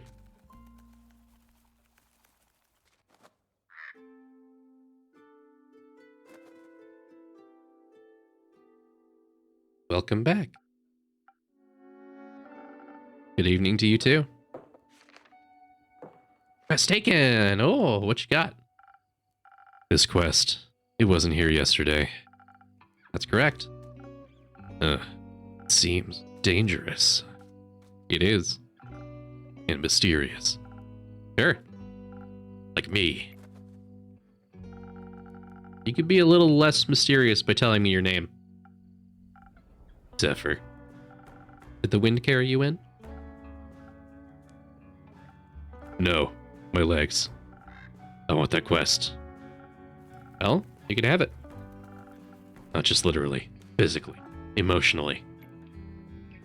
Emotionally? I want to take on that quest. Go to the castle. Get the cape. I mean... Yes. Mm-hmm. Well, no one has gone to the castle yet, so if someone would like to go, they would be welcome to. So you know of the castle. Yes? It seems strange. It is. A vampire lives there. I heard rumors, whisperings, a strange, fiendish woman residing there. What a coincidence. Me too. Has she ever frequented your tavern? No, not recently. But she has. Once. At a vampire mixer. Interesting. So she was only here. Night. Yes. Would you say she was unnaturally pale? No. She had a lot of makeup on. But below that mask. Sure, yes. We would guess that she looks pretty dead below that. What kind of drink did she order? Blood. You sell blood? Of course. Whose blood? Did you hear about wolves avoiding the castle? Really? All of them? Yeah. He has a lot of werewolf traps set up, but all animals seem to steer clear of Marrow Castle. They say its doors are always locked, so nothing can go inside. And anything that tries to merges into the land in one way or another. As a grave, a pile of decorative bones, dirt-feeding rotting flowers. They say death clings to her doorstep like an everlasting melody. Sounds like a strange place. Like a tomb for something still alive. Or for a goth. Goth or vampire, she seems to be a thief. It appears so. Do you not sympathize with that? Thievery is an honorable skill. Must be performed in secret. Or you're not worth the coins you pocket. So stealing a man's cape is just plain rude. I suppose. Only thing worse than that is stealing a man's hat. Not if it's cursed. Especially then. Point is, if you can't defend yourself from having your trophies reclaimed, you must live with the consequences. The consequences being you? Exactly. It definitely sounds like you know what you're doing. Of course I do. I am one with the shadows and the wind. Gone before they even notice I'm there.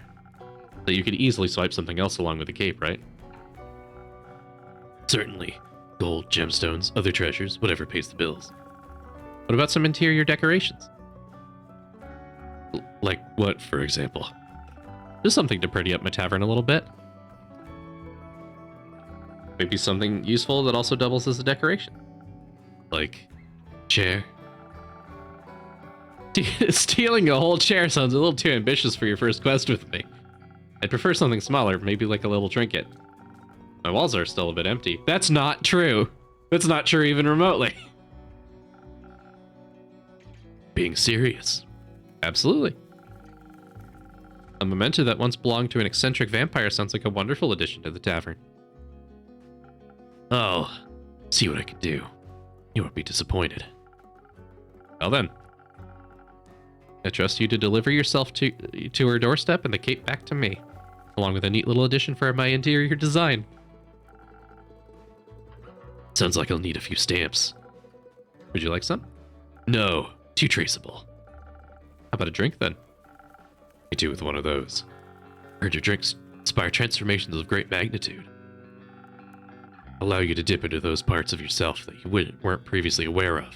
Raise yourself up from your shadow. Say, what do you trade them for? How about a joke? A joke? That's not... I'm not... Oh, they're crying! Oh, no! I don't do jokes. And I don't do drinks, I'm afraid. How do explorers hide their treasure? How? By dragging them to a safe location. Alright, I feel bad for you. You may have one of my renowned drinks. And some of my renowned infusions. In fact, I just got a fresh shipment today. Was finally able to unpack them. Fusions? Intriguing. What vile magic do you have to offer? For your purposes, I think you could benefit from either some fey crystals or a frozen pine cone. The frozen pine cones have absorbed some of nature's icy property. It can help you form a magical frost barrier that will hurt those trying to harm you. The fey crystals hail straight from Avalon, allegedly. If consumed, they'll turn you invisible, eventually. And for a bit. The duration is kind of unpredictable.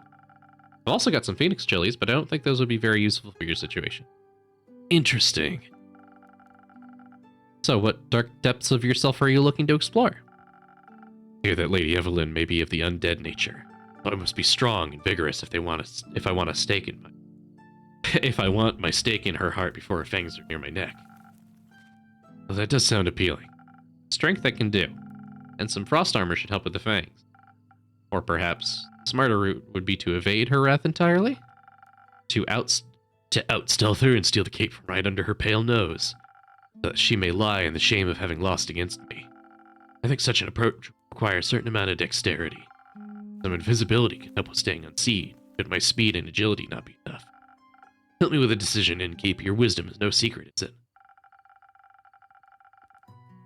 It might alter the drink in a way where I have to use different ingredients than usual. I should make sure to keep an eye on the coaster shape so recipe. Maybe I should even try adding an infusion first and adjusting the drink from there. Give it a try. Let's go Fey Crystal. We're gonna make a Swift Strike. Like we've already got intelligence. Go a little bit of defense. And then tons of agility.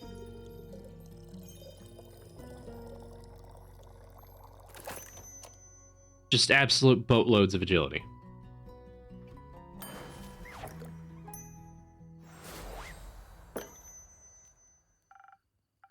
Here you go. A drink that all vampires fear. Garlic breath. Not quite. But that's a good name. May I steal it? You don't ask for permission before you steal something deep. And it's no longer a clever ruse, but a mere trade. See. Did you hear about my new drink, the garlic breath? Ha!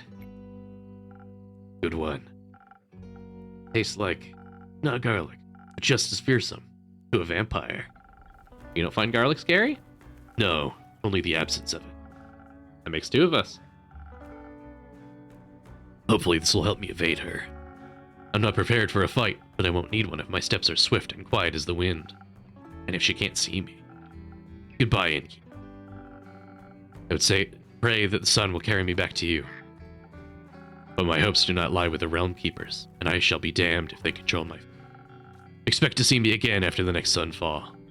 If you do not, speak of vengeance. Vengeance makes for an early grave. Or for a good story. Farewell.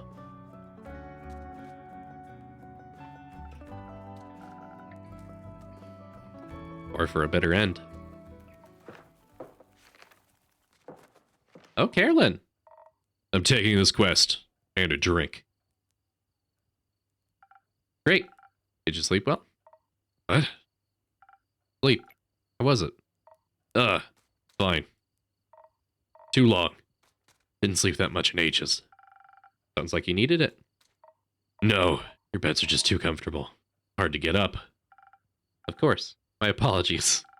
I'll make sure to take your feedback into consideration. Would you like a drink as compensation? I think I already said that. Make me something strong that will wake me up. And keep me up, too. All right. You know, we have those infusions.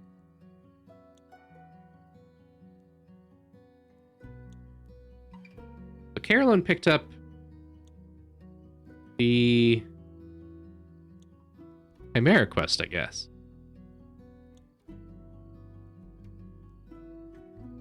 Maybe we'll give Carolyn a frozen pine cone.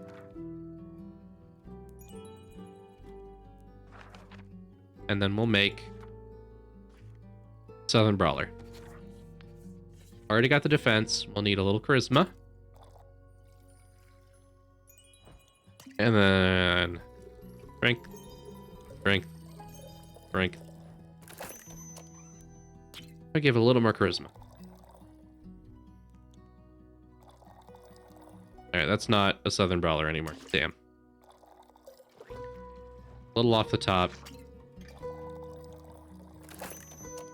There we go. Extra strong. Little frosty. Something strong coming right up. That is strong. Just the right amount of too much. Maybe I should call this drink the Carolyn. No, you shouldn't. Anyway, the quest. Yes, the quest. Taking it. So you said. I see it is my turn to make conversation. I miss Fable.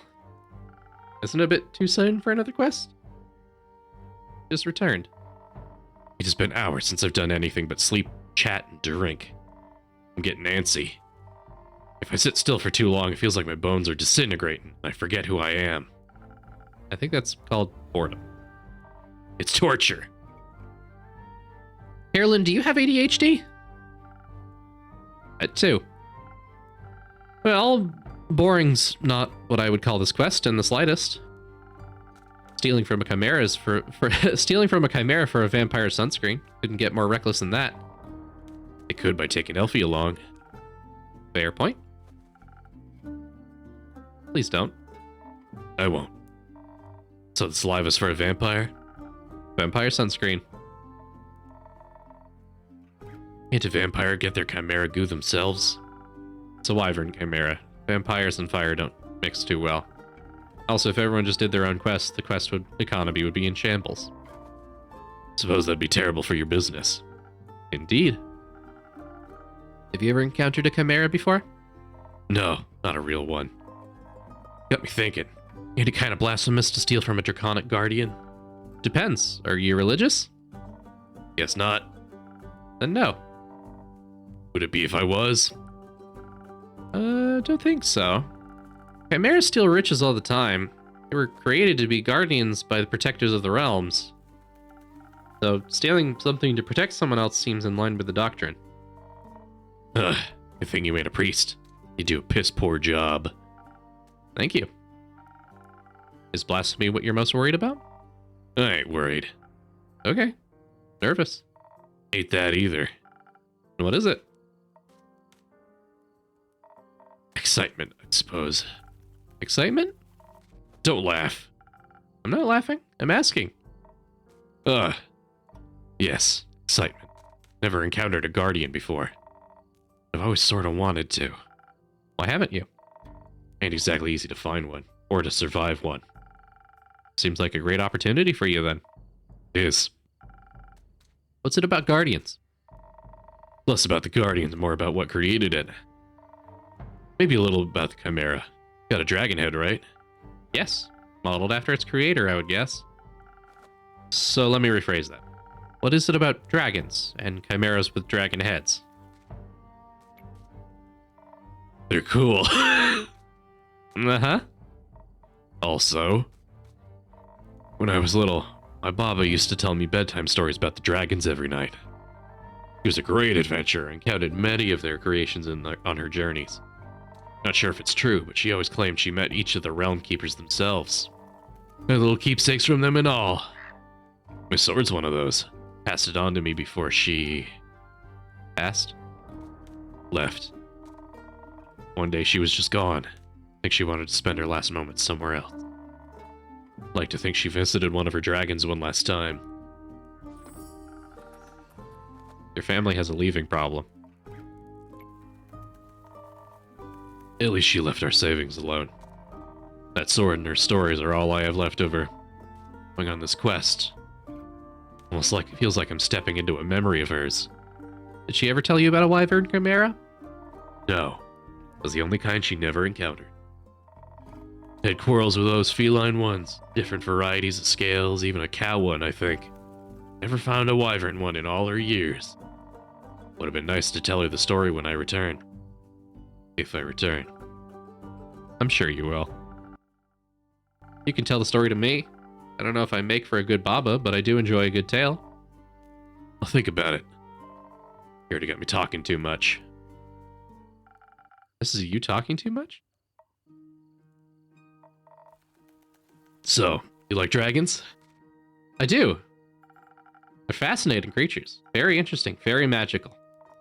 They are. Fascinating and magical.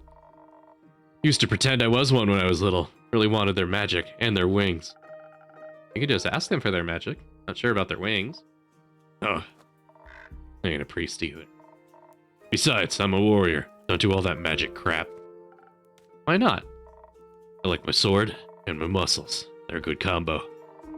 And I don't need to rely on anyone, not even dragons. Little help never hurt anyone. Little self-reliance doesn't either. If you say so.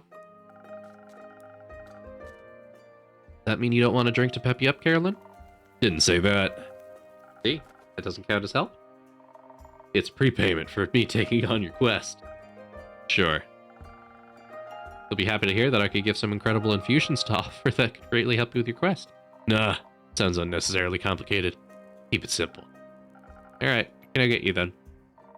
Reckon a little bit of a boost for this body wouldn't hurt. Heard they're quick, toothy.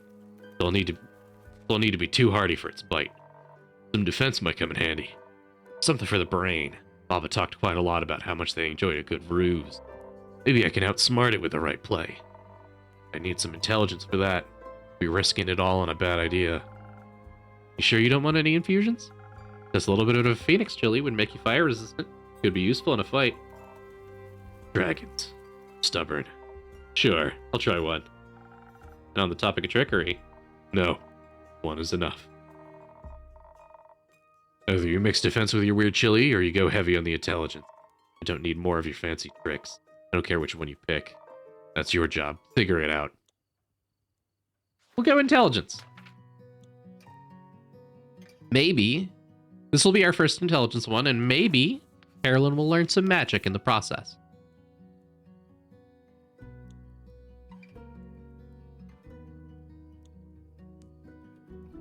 Yeah, we'll go... Alright, 2 charisma. Plug. And then big intelligence. This will be our first time making a sparkling nebula. Thank you, Andu. Ring-a-ding.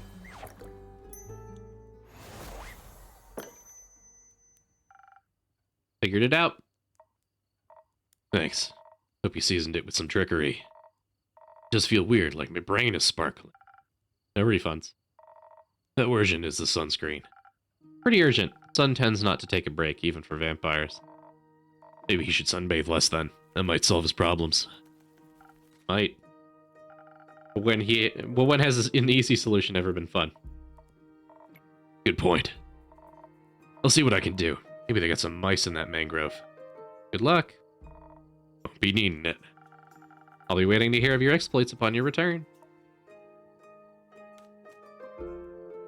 Adios. Little munch for Andu. Little swoop a swap. We'll blow out the candle. That's day 3 done.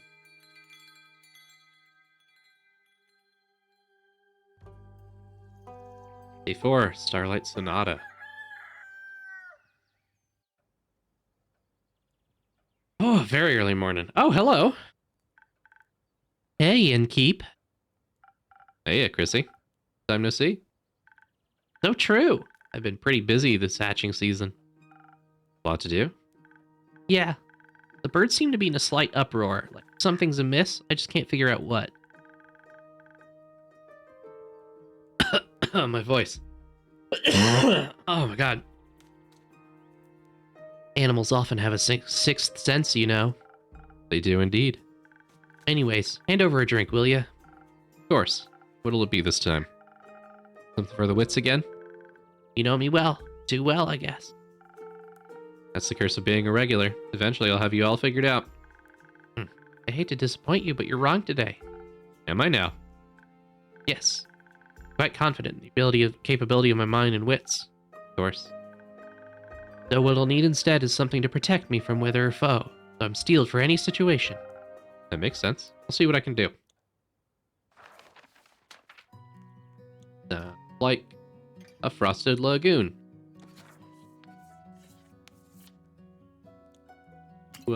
triple glug of the old defense.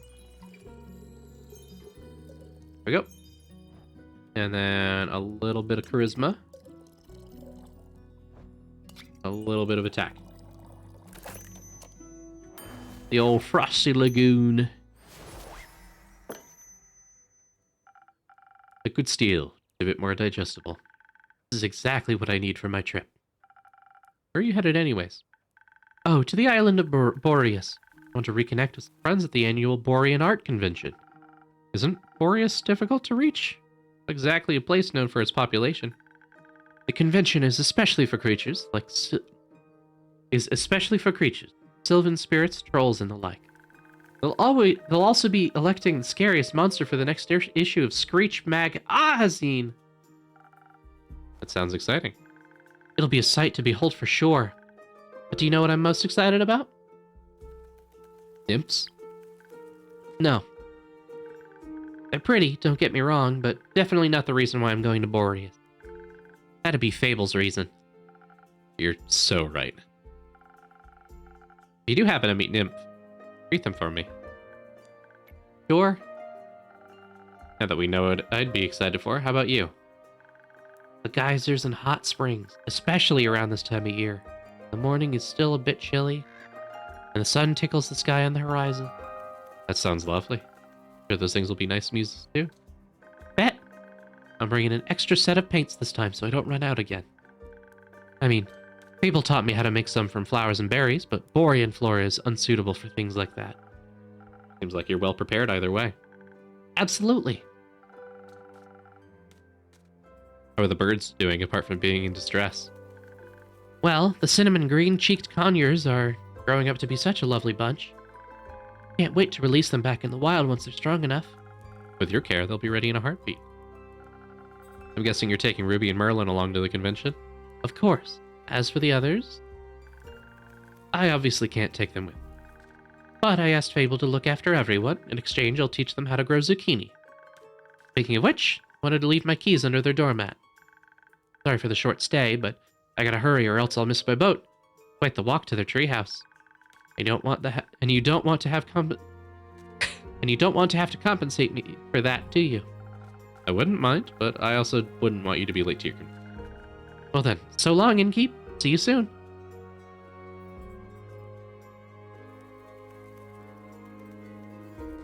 Oh, nighttime already. Good evening. Good evening, Fable. Did you have a good day? I did. I visited Mr. Dragon and the other werewolves. Told them about Carolyn's quest and the Wyvern Chimera. Oh, so you heard about that. She told me before she left. In case she told me some things to pass on to Mr. Dragon that I can't repeat here. I think she's happy he's back. I think so too. Did you have tea with the werewolves? Of course. We had a grand time together. I mentioned how much fun I had with the moon sign. But they taught me more about the stars and their hidden meanings. Which stars? Both sets. Specialized in Cassiopeia. You know, the night sky constellations on the astral plane and all. They have one astrologer who knows a lot about the reflections in the pools of the primordial sea. She promised to teach me about that too. I can't wait to learn about how the sea mirrors, echoes, and distorts the constellations. That's how she pitched it. Exciting, right? Very. That's what I thought. So well... What is it, Fable? I may or may not have finished that little gift I was talking about yesterday. Or rather, that Carolyn was talking about. You know, the little keepsake from my time with the werewolves. Yeah, I recall. A reminder of my very first successful quest. I just didn't know if you... I like trinkets. Oh! What is it? It's a piece of embroidery of a constellation. The werewolves taught me how to do it. While the astrologer told us stories and myths about their stars and their twin reflections, I imagine it to be a constellation from a faraway realm. I call it the Little Dipper. Oh, there it is. I think it could also be a Big Dipper. A Big Dipper? Last time I checked, stars weren't known to be very small. You think there's a world out there somewhere with a constellation called the Big Dipper in the night sky? There might be. Maybe the Big Dipper is part of a larger constellation. A bear, for example. A bear? Innkeep, I think you might be the one dreaming something up now. Most likely. Are you fond of the stars surrounding us? I do like to watch them from time to time. Oh, really? Do you prefer the stars of the astral or a primordial sea? I think I like the primordial sea. Really? Somehow that fits. Your magic reminds me of it. A mere coincidence. You'll have to give me your birth data soon. Calculate your birth chart. If that's okay with you, of course. It is. I'll write it all down for you. That's great. Thank you. I think you may have a double jackdaw. May be a double jackdaw. Are you? See? We will. Until then, care for a drink to wind down? Or something more zesty, perhaps? A drink, please. I think I figured out how to make my own zest. Happy to hear that, Fable. But drinks, not sure how to make those just yet. Especially with those of the right balance. I'll still have to make the rounds around the grove later. Could you make me something that will keep me awake and agile? You think you might know me well enough to guess what I might need? I'm already on it. Thank you. One moment. Let's see. Swift Strike. Might it be? I guess it's got to be a Swift Strike.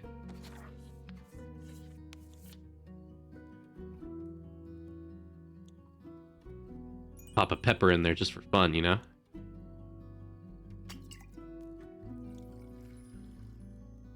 Alright, the pepper's unfortunately making that impossible. Andu, take the pepper. Alright. Look at that. Big lug of this.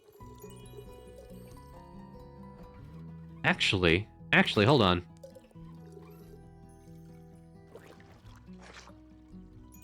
That gives that. I can give 2 points of intelligence.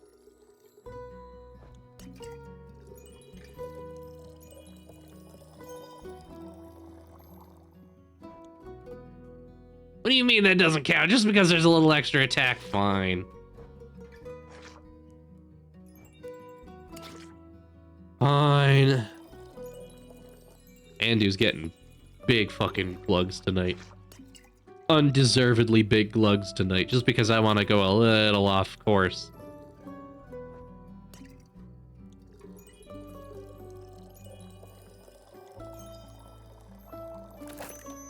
Here we go. Ugh. Here. Thank you. This is delicious. You always know just what I need. I think you might also need a break. Maybe stay a while before heading back. That sounds like a good idea. I'll just idle here a bit if that's okay. Always. Enjoy your rest, Fable. Thank you. You're still goopy. Greetings, innkeep. Greetings, Kyle. Greetings, green creature. Greetings, Mr. Vampire. Oh, how polite. Are you enjoying your drink? I am, thank you. And I shall leave you to its inspiring aftertaste. Innkeep, say, did you move your inn by chance? Took me hours to find it. I did. Ha! I knew it. Your silly tricks won't work on me, mortal. Oh, well, I'm not certain that you are mortal. You have silly tricks nonetheless. I instantly spotted the new alleyways that have formed themselves around your establishment.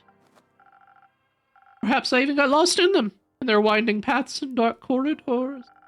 Anything could be hiding within them. Like a vampire? No, silly snack, I don't need to hide. Except during games of hide and seek. Very good at those. Maybe the inn wanted to play around with you. Mayhaps, but it underestimated my skill. As a 3-time hide and seek world champion, I would never lose to such youngling of an inn. Not that young. The wood isn't even rotting yet, dear innkeep. It still has many eons ahead of it. I like the sound of that. A celebration of a match well done, may I offer you a drink? Yes, I think that would be well deserved. Has that delicious blood of yours made it onto the menu yet? No. Shame. Then I shall have some of that faux blood again, please. It does make my bones feel more sturdy. Coming right up. Glug. Glug. Glug. Little bit of defense. Little bit of charisma. A southern brawler for you.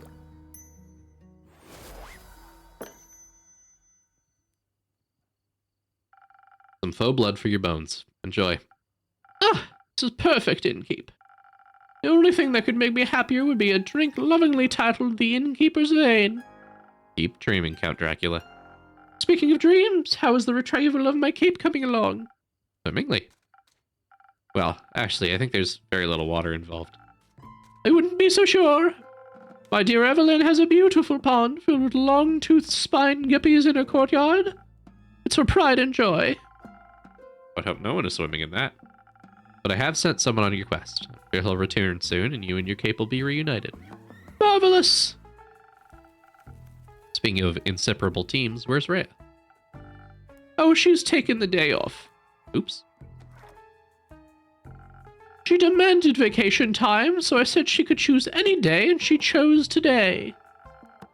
I was going to also take a day off and spend a vacation with her. But when I wanted to follow her to the market, my sleeve caught on fire, and my hand, and my hair. So I was forced to stay back due to my allergies. The weeping amaryllis pollen is very bad this time of year. And the sun. The sun is also bad for vampires. It is? Yes. Right. I need sunscreen. It's in the works. Did you get to see the market later? I did. It was beautiful, colorful, and full of music that would make anyone's heart dance. I couldn't find Rhea anywhere. I felt a little lonely. Luckily, I managed to make a new friend in no time. Very tall and brooding, just how I like them. I inquired if I could try on his dark armor of swirling shadow and onyx bone. But he said if I tried to take it from him, he would turn me to ash. What a jokester. Dark armor of swirling shadow and onyx bone? Yes, a true connoisseur of fashion. He's just visiting, he said. Had some great crepe recommendations. Plum crepes with ash sprinkles? Yes, they tasted deliciously dead. I see. I hope you enjoyed your evening together. We did, though I feel like he asked something of me. I promised I would remember. Perhaps he wanted my cape. Many people want my cape. Perhaps. But I would never have agreed to that. It is my cape after all. Maybe he wanted my Pascha recipe. Is it good? Very much so. Then I'd like it as well. Oh, yes, you. Me? He asked me about you. Me? Yes, said he's an old friend of yours. He was very curious about how your inn is doing. I sang your praises, of course, so he asked me to deliver you greetings. And congratulations on the well-run establishment. How did he phrase it? Deliver my congratulations on the faux peace your precious innkeepers found in their house of denial. Very poetic, if you ask me.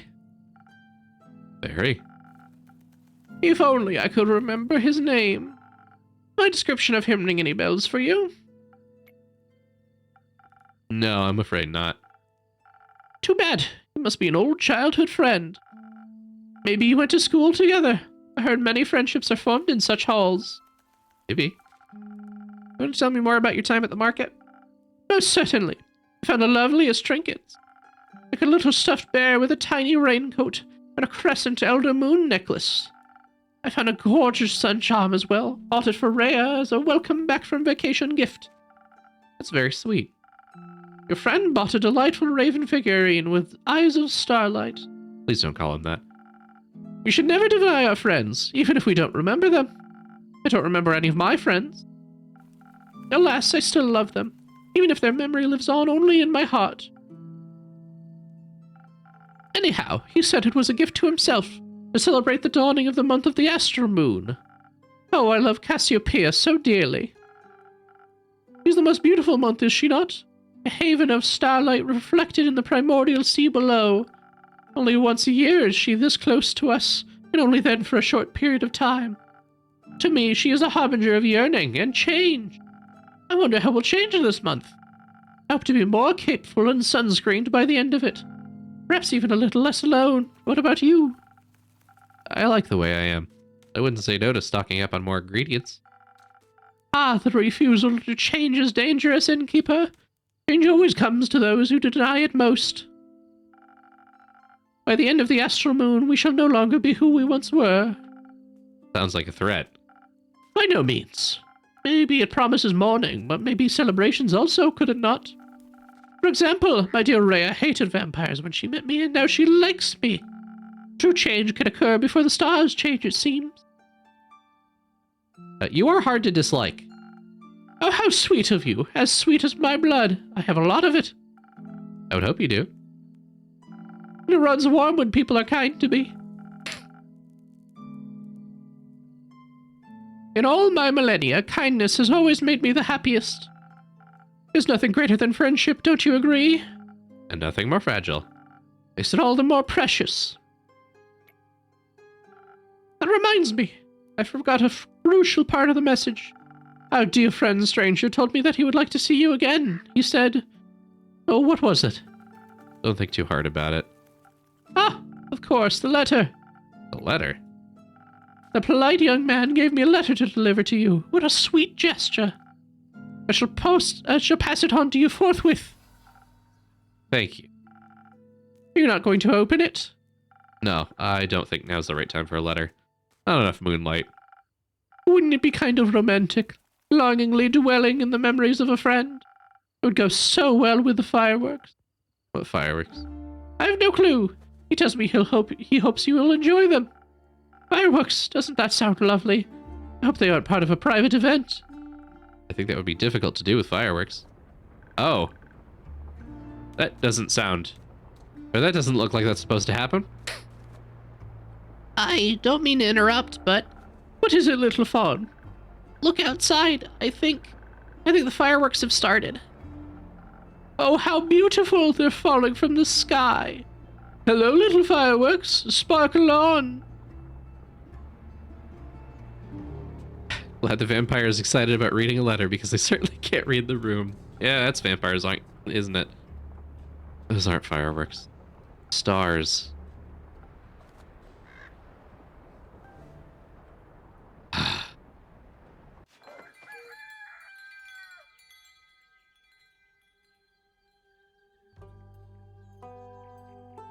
Act 2.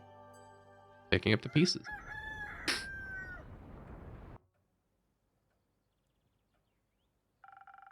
Glad the inn wasn't severely damaged by the falling stars. It did take me nearly the whole day to finish all those little repairs. The building might still look a little battered, but could be worse. Hopefully none of my customers got hurt yesterday. Not much, but I should surprise them with a new drink on the menu. That way, whoever comes in can get at least a small taste of it. That sounds like a good plan.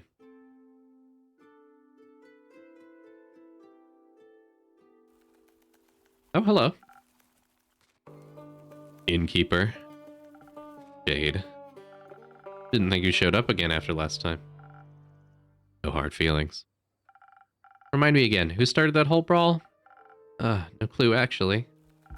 Must have slipped my mind. Would a drink help you remember? Turtle has a nose ring. I think. If I wanted to chat about it, maybe, but you know how much the remnants of the past bore me. And let's focus on the present. I love her arms. Is she like a necromancer, maybe? Exposed bone and in like jelly? Let's. I didn't come all this way to revel in old times after all, although brought you something I knew you'd find useful, just in case you did remember who started the brawl. Oh, this is interesting. Let me see. It's some thunder sage. Found it on one of my jobs, but didn't have a use for it. Just don't try to boil tea out of its leaves. Tastes dreadful. Numbs your tongue. Seem to be speaking from experience. Your tavern seems to be getting on in years. Seems like nothing can escape the grip of time. Wasn't even sure if it was still open. Is it that bad? Yeah, I guess someone could say age adds character. What would you say? Say you've gotten old. Ouch. Oh, don't take it too personally. You still got some of your old... Appeal?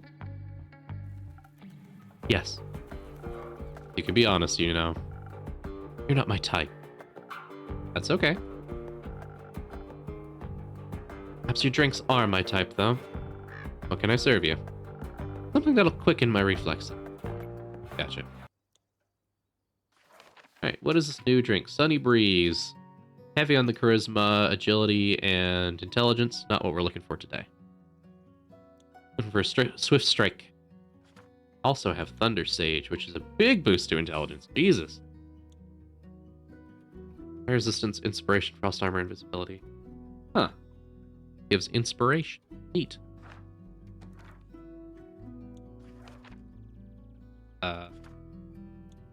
Swift Strike. A little bit of defense. A little bit of intelligence.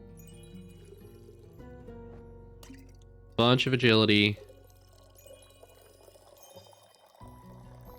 Is there anything here that won't kill? Give her a little bit of a...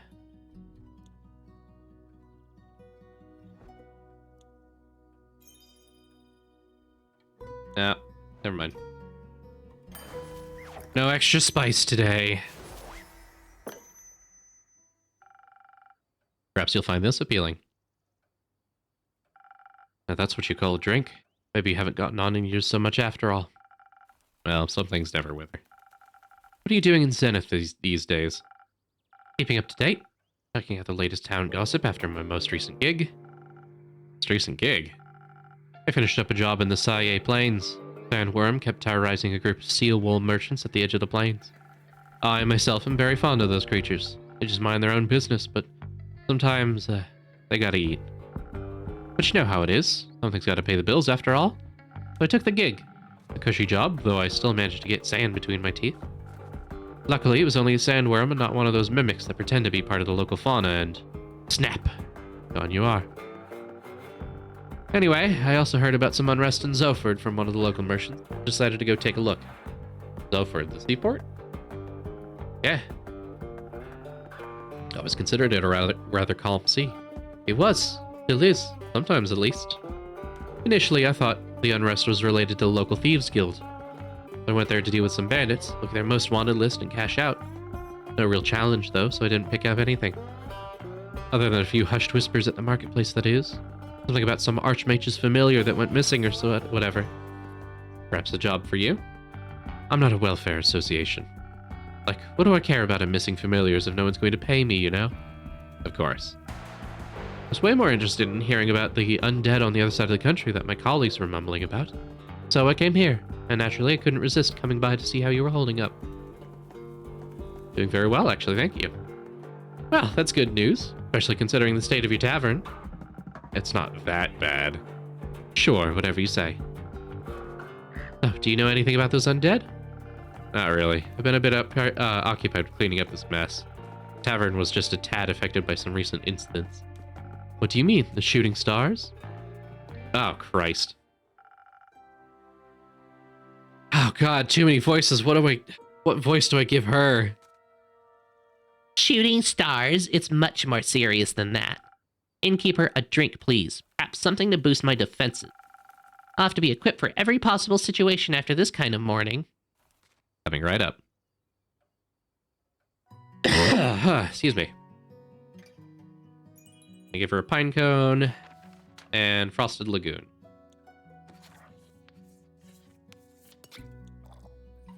Little bit of charisma and then lots of defense.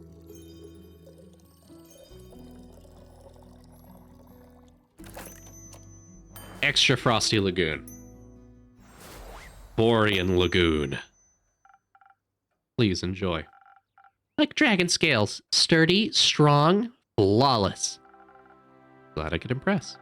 You have no idea how much this catastrophe has affected the poorest citizens of Zenith. And my day off.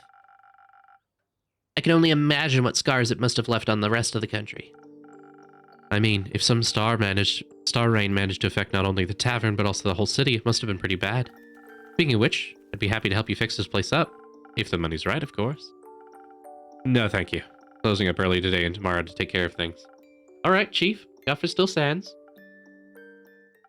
What? You don't really believe it was just shooting stars, do you? What else would it have been? Have you not seen the damage? Last time I checked, shooting stars were flaming comets traveling through the firmament of Cassiopeia. Sometimes they crash on Gaia. Rarely, but it happens. Nothing I would worry about. Just an average Genesis for me. Cassiopeia, help me. What? Do you know something I don't? Perhaps. Do enlighten me, please. Well, it seems like you're not aware of who you're talking to. Nope. My name is Alethea Anwar. I'm a devotee of the great dragon Cassiopeia, bringer of change and lady of the gilded sea. I fight for those who cannot fight for themselves, bring justice to those who would bring doom. And I am very aware of when something is wrong with the firmament. Cool. Pleasure to meet you, Alethea. Now trust me when I tell you this is more than just your average asteroid shower. I'm bad at trusting strangers, but go ahead. I believe something way worse happened. What? I know the stars fell from the sky. Literally. Usually I reside in the Aperture, at a temple in the far northeast that's dedicated to Cassiopeia. But for my niece's birthday, I decided to take a few days off and visit her, just to take her to the carnival on the outskirts of Zenith. We were just on our way back when suddenly, right above us, the sky was ablaze with millions of stars raining down on Gaia. I'm very attuned to the realm of Cassiopeia and the harbor of all luminaries of the firmament. Just say astral realm. That wouldn't do the place justice, but what would you know? It's vast and yet so full of beauty, it's an ocean with a glistening surface, home to creatures beyond our comprehension. Theological term for it. Anyways, I noticed something was off the moment it happened, perhaps even a tad beforehand. Like the feeling of impending doom, when... All the hairs on your neck stand on up and you know there's a creature lurking somewhere in the shadows. Exactly. Which is why, in keep, I came here right after fulfilling my duties this morning. So many were hurt. It's a matter close to my heart figuring out what happened. After inquiring with those affected, many referred to you in your tavern. If anyone had any intel, it'd be you, they said. They did? Yes. Sorry to disappoint, but I imagine I know even less than you do. I was hoping to find some clues, at least, to help me start with my investigation. Well, they could ask around for you, I'm sure. Would you do that? I can certainly try. Good. In the meantime, I shall do what I do best. Aid those in need. And perhaps find out more about this disaster. Why What? are you so nonchalant about all of this? Things like this happen all the time. People like you fix them. It's not my problem. People like me are the reason people like you can continue living like that. Didn't ask for any help. Well, there will be a time when you do ask for help, and then you'll be happy that there are people like me. Sure. Before I forget, innkeeper, Yes, Alethea? I will help you fix up your tavern, free of charge. Not necessary, but thank you for the offer. Well, if you don't need my help, I know many around that do. So I'll be going. Maybe you'll know more about this when I return. How dramatic. Isn't it normal for divine devotees to act like that in times of crisis? Not sure if I'd call this a crisis. Sure, if it's like she said and the literal stars fell from the literal sky, then yeah, that's odd. Then again, I'm sure Cassiopeia would have stopped it from happening if she wanted to. Are you religious?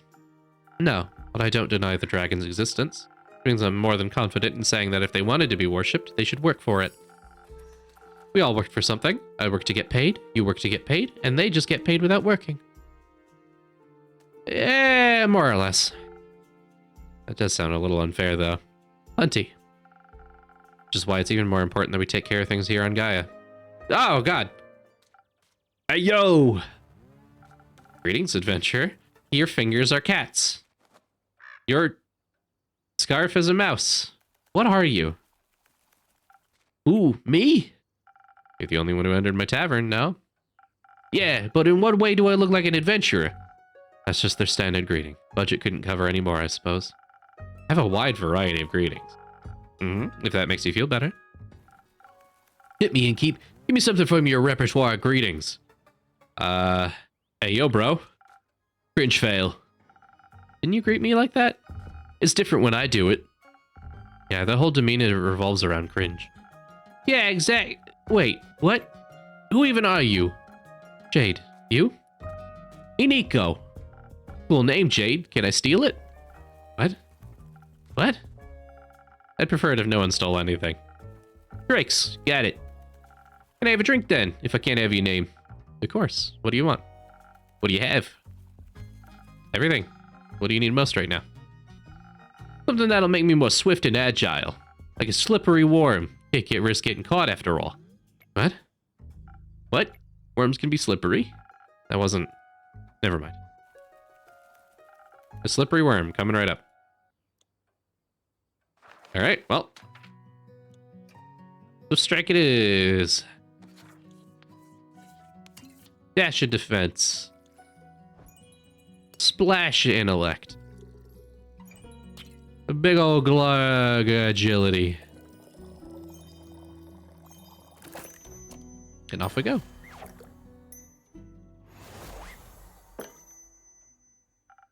No worms, but perhaps it'll suit your tastes. Oh wow, this is so great, amazing even. Where did you learn this craft? In the primordial vortex? Don't look at me like that, I'm just joking. You aren't from here, are you? Oh, me? Who else?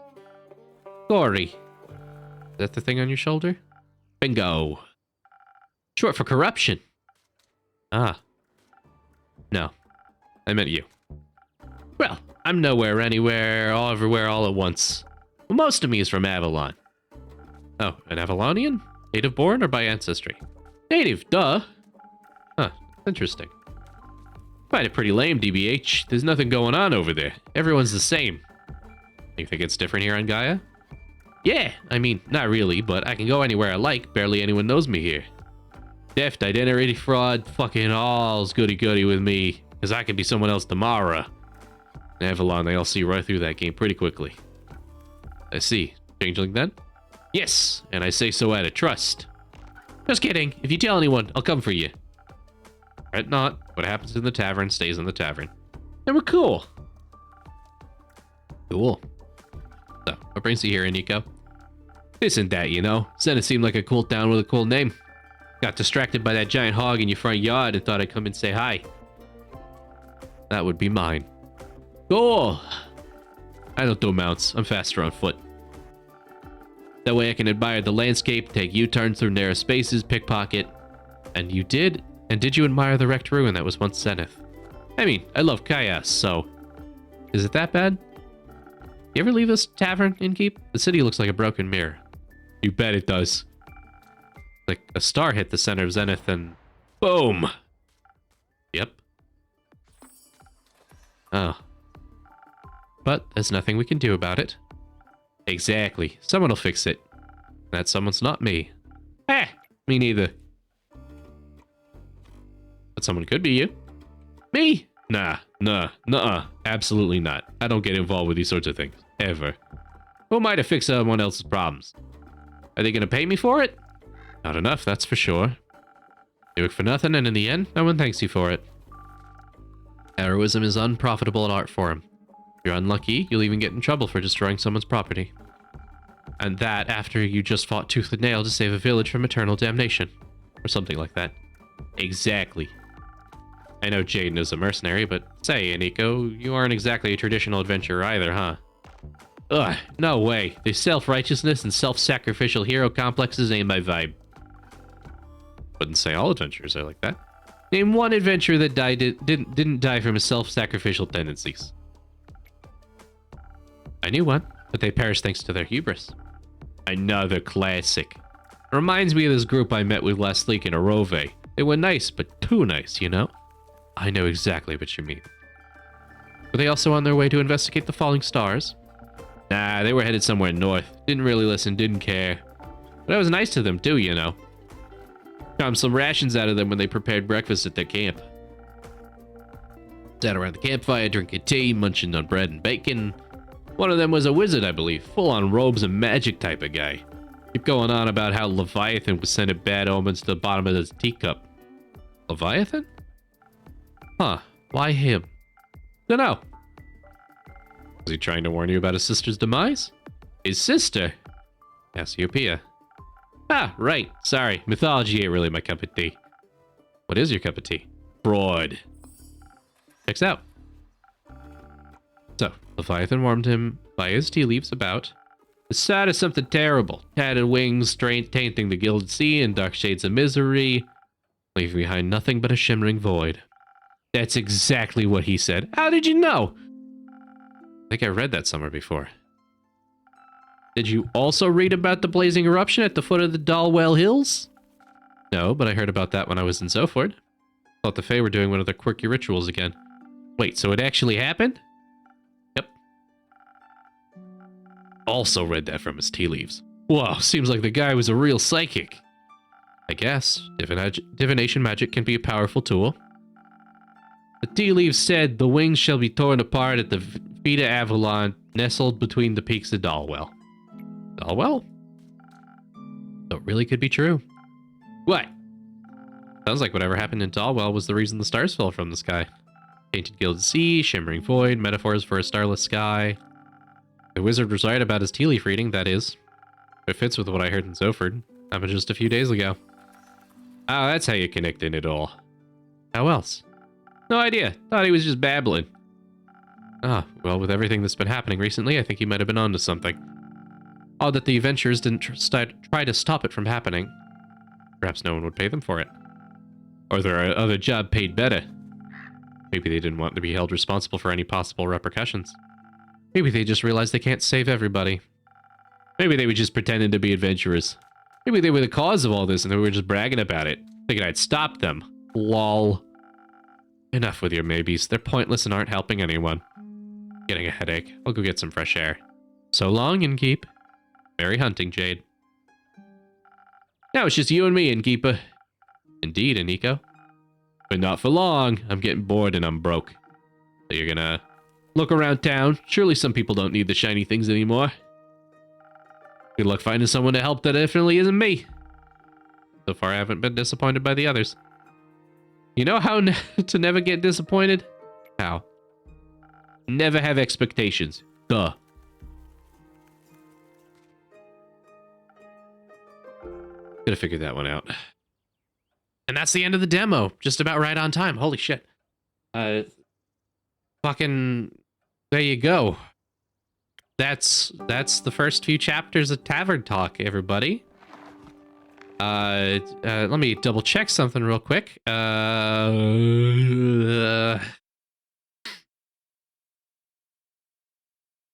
If you enjoyed that, Tavern Talk releases on, what is it, June 20th? So in like a little over a week. The demo is available on the Steam Next Fest. Don't know how you could have resisted giving the guy the Peter Griffin voice. Yeah, he was almost there. If you find yourself interested, there's the link. I'm not being paid or compensated for this, but I did enjoy this experience, so I'll probably be picking it up at some point. I like the non-sausage perfect casing kid tonight. Yeah. Thank you, Scavenger. Thank you. Please do give this game a shot if you find yourself curious. It's pretty chill, pretty entertaining, at least by my measure. Again, June 20th, a little over a week. It's pretty much right on time for our usual end time. That's just about 3 hours solid. What do you say we don't look for someone to raid? I didn't really have plans after this. I don't think I have any demos that would be satisfyingly, satisfying for the little time that we have. We're just gonna find someone to go hang out with. Let's see, we got a few options here. Few options.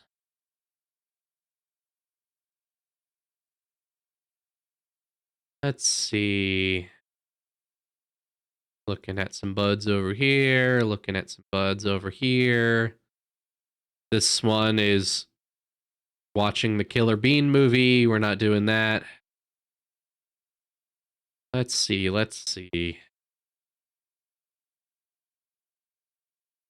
Don't remember following this person, but apparently I do. Regardless, oh, I know who this person is. Shit. You know what?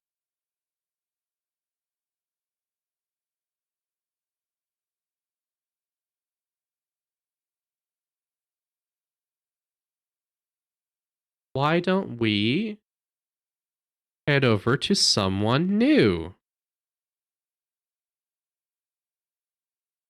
I think I've purchased something from this person's con table once, and I remember following them on Twitch, and this is the first time I've seen them stream, so we'll give them a shot. This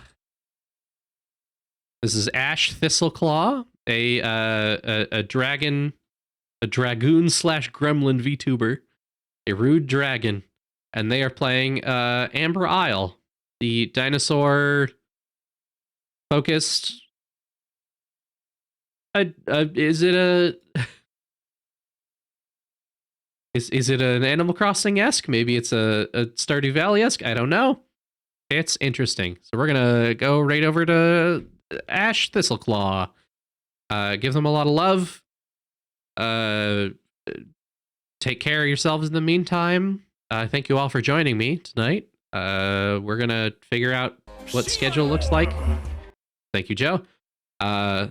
Schedule's a little shaky with the change of weekend jams, but I'll let you all know.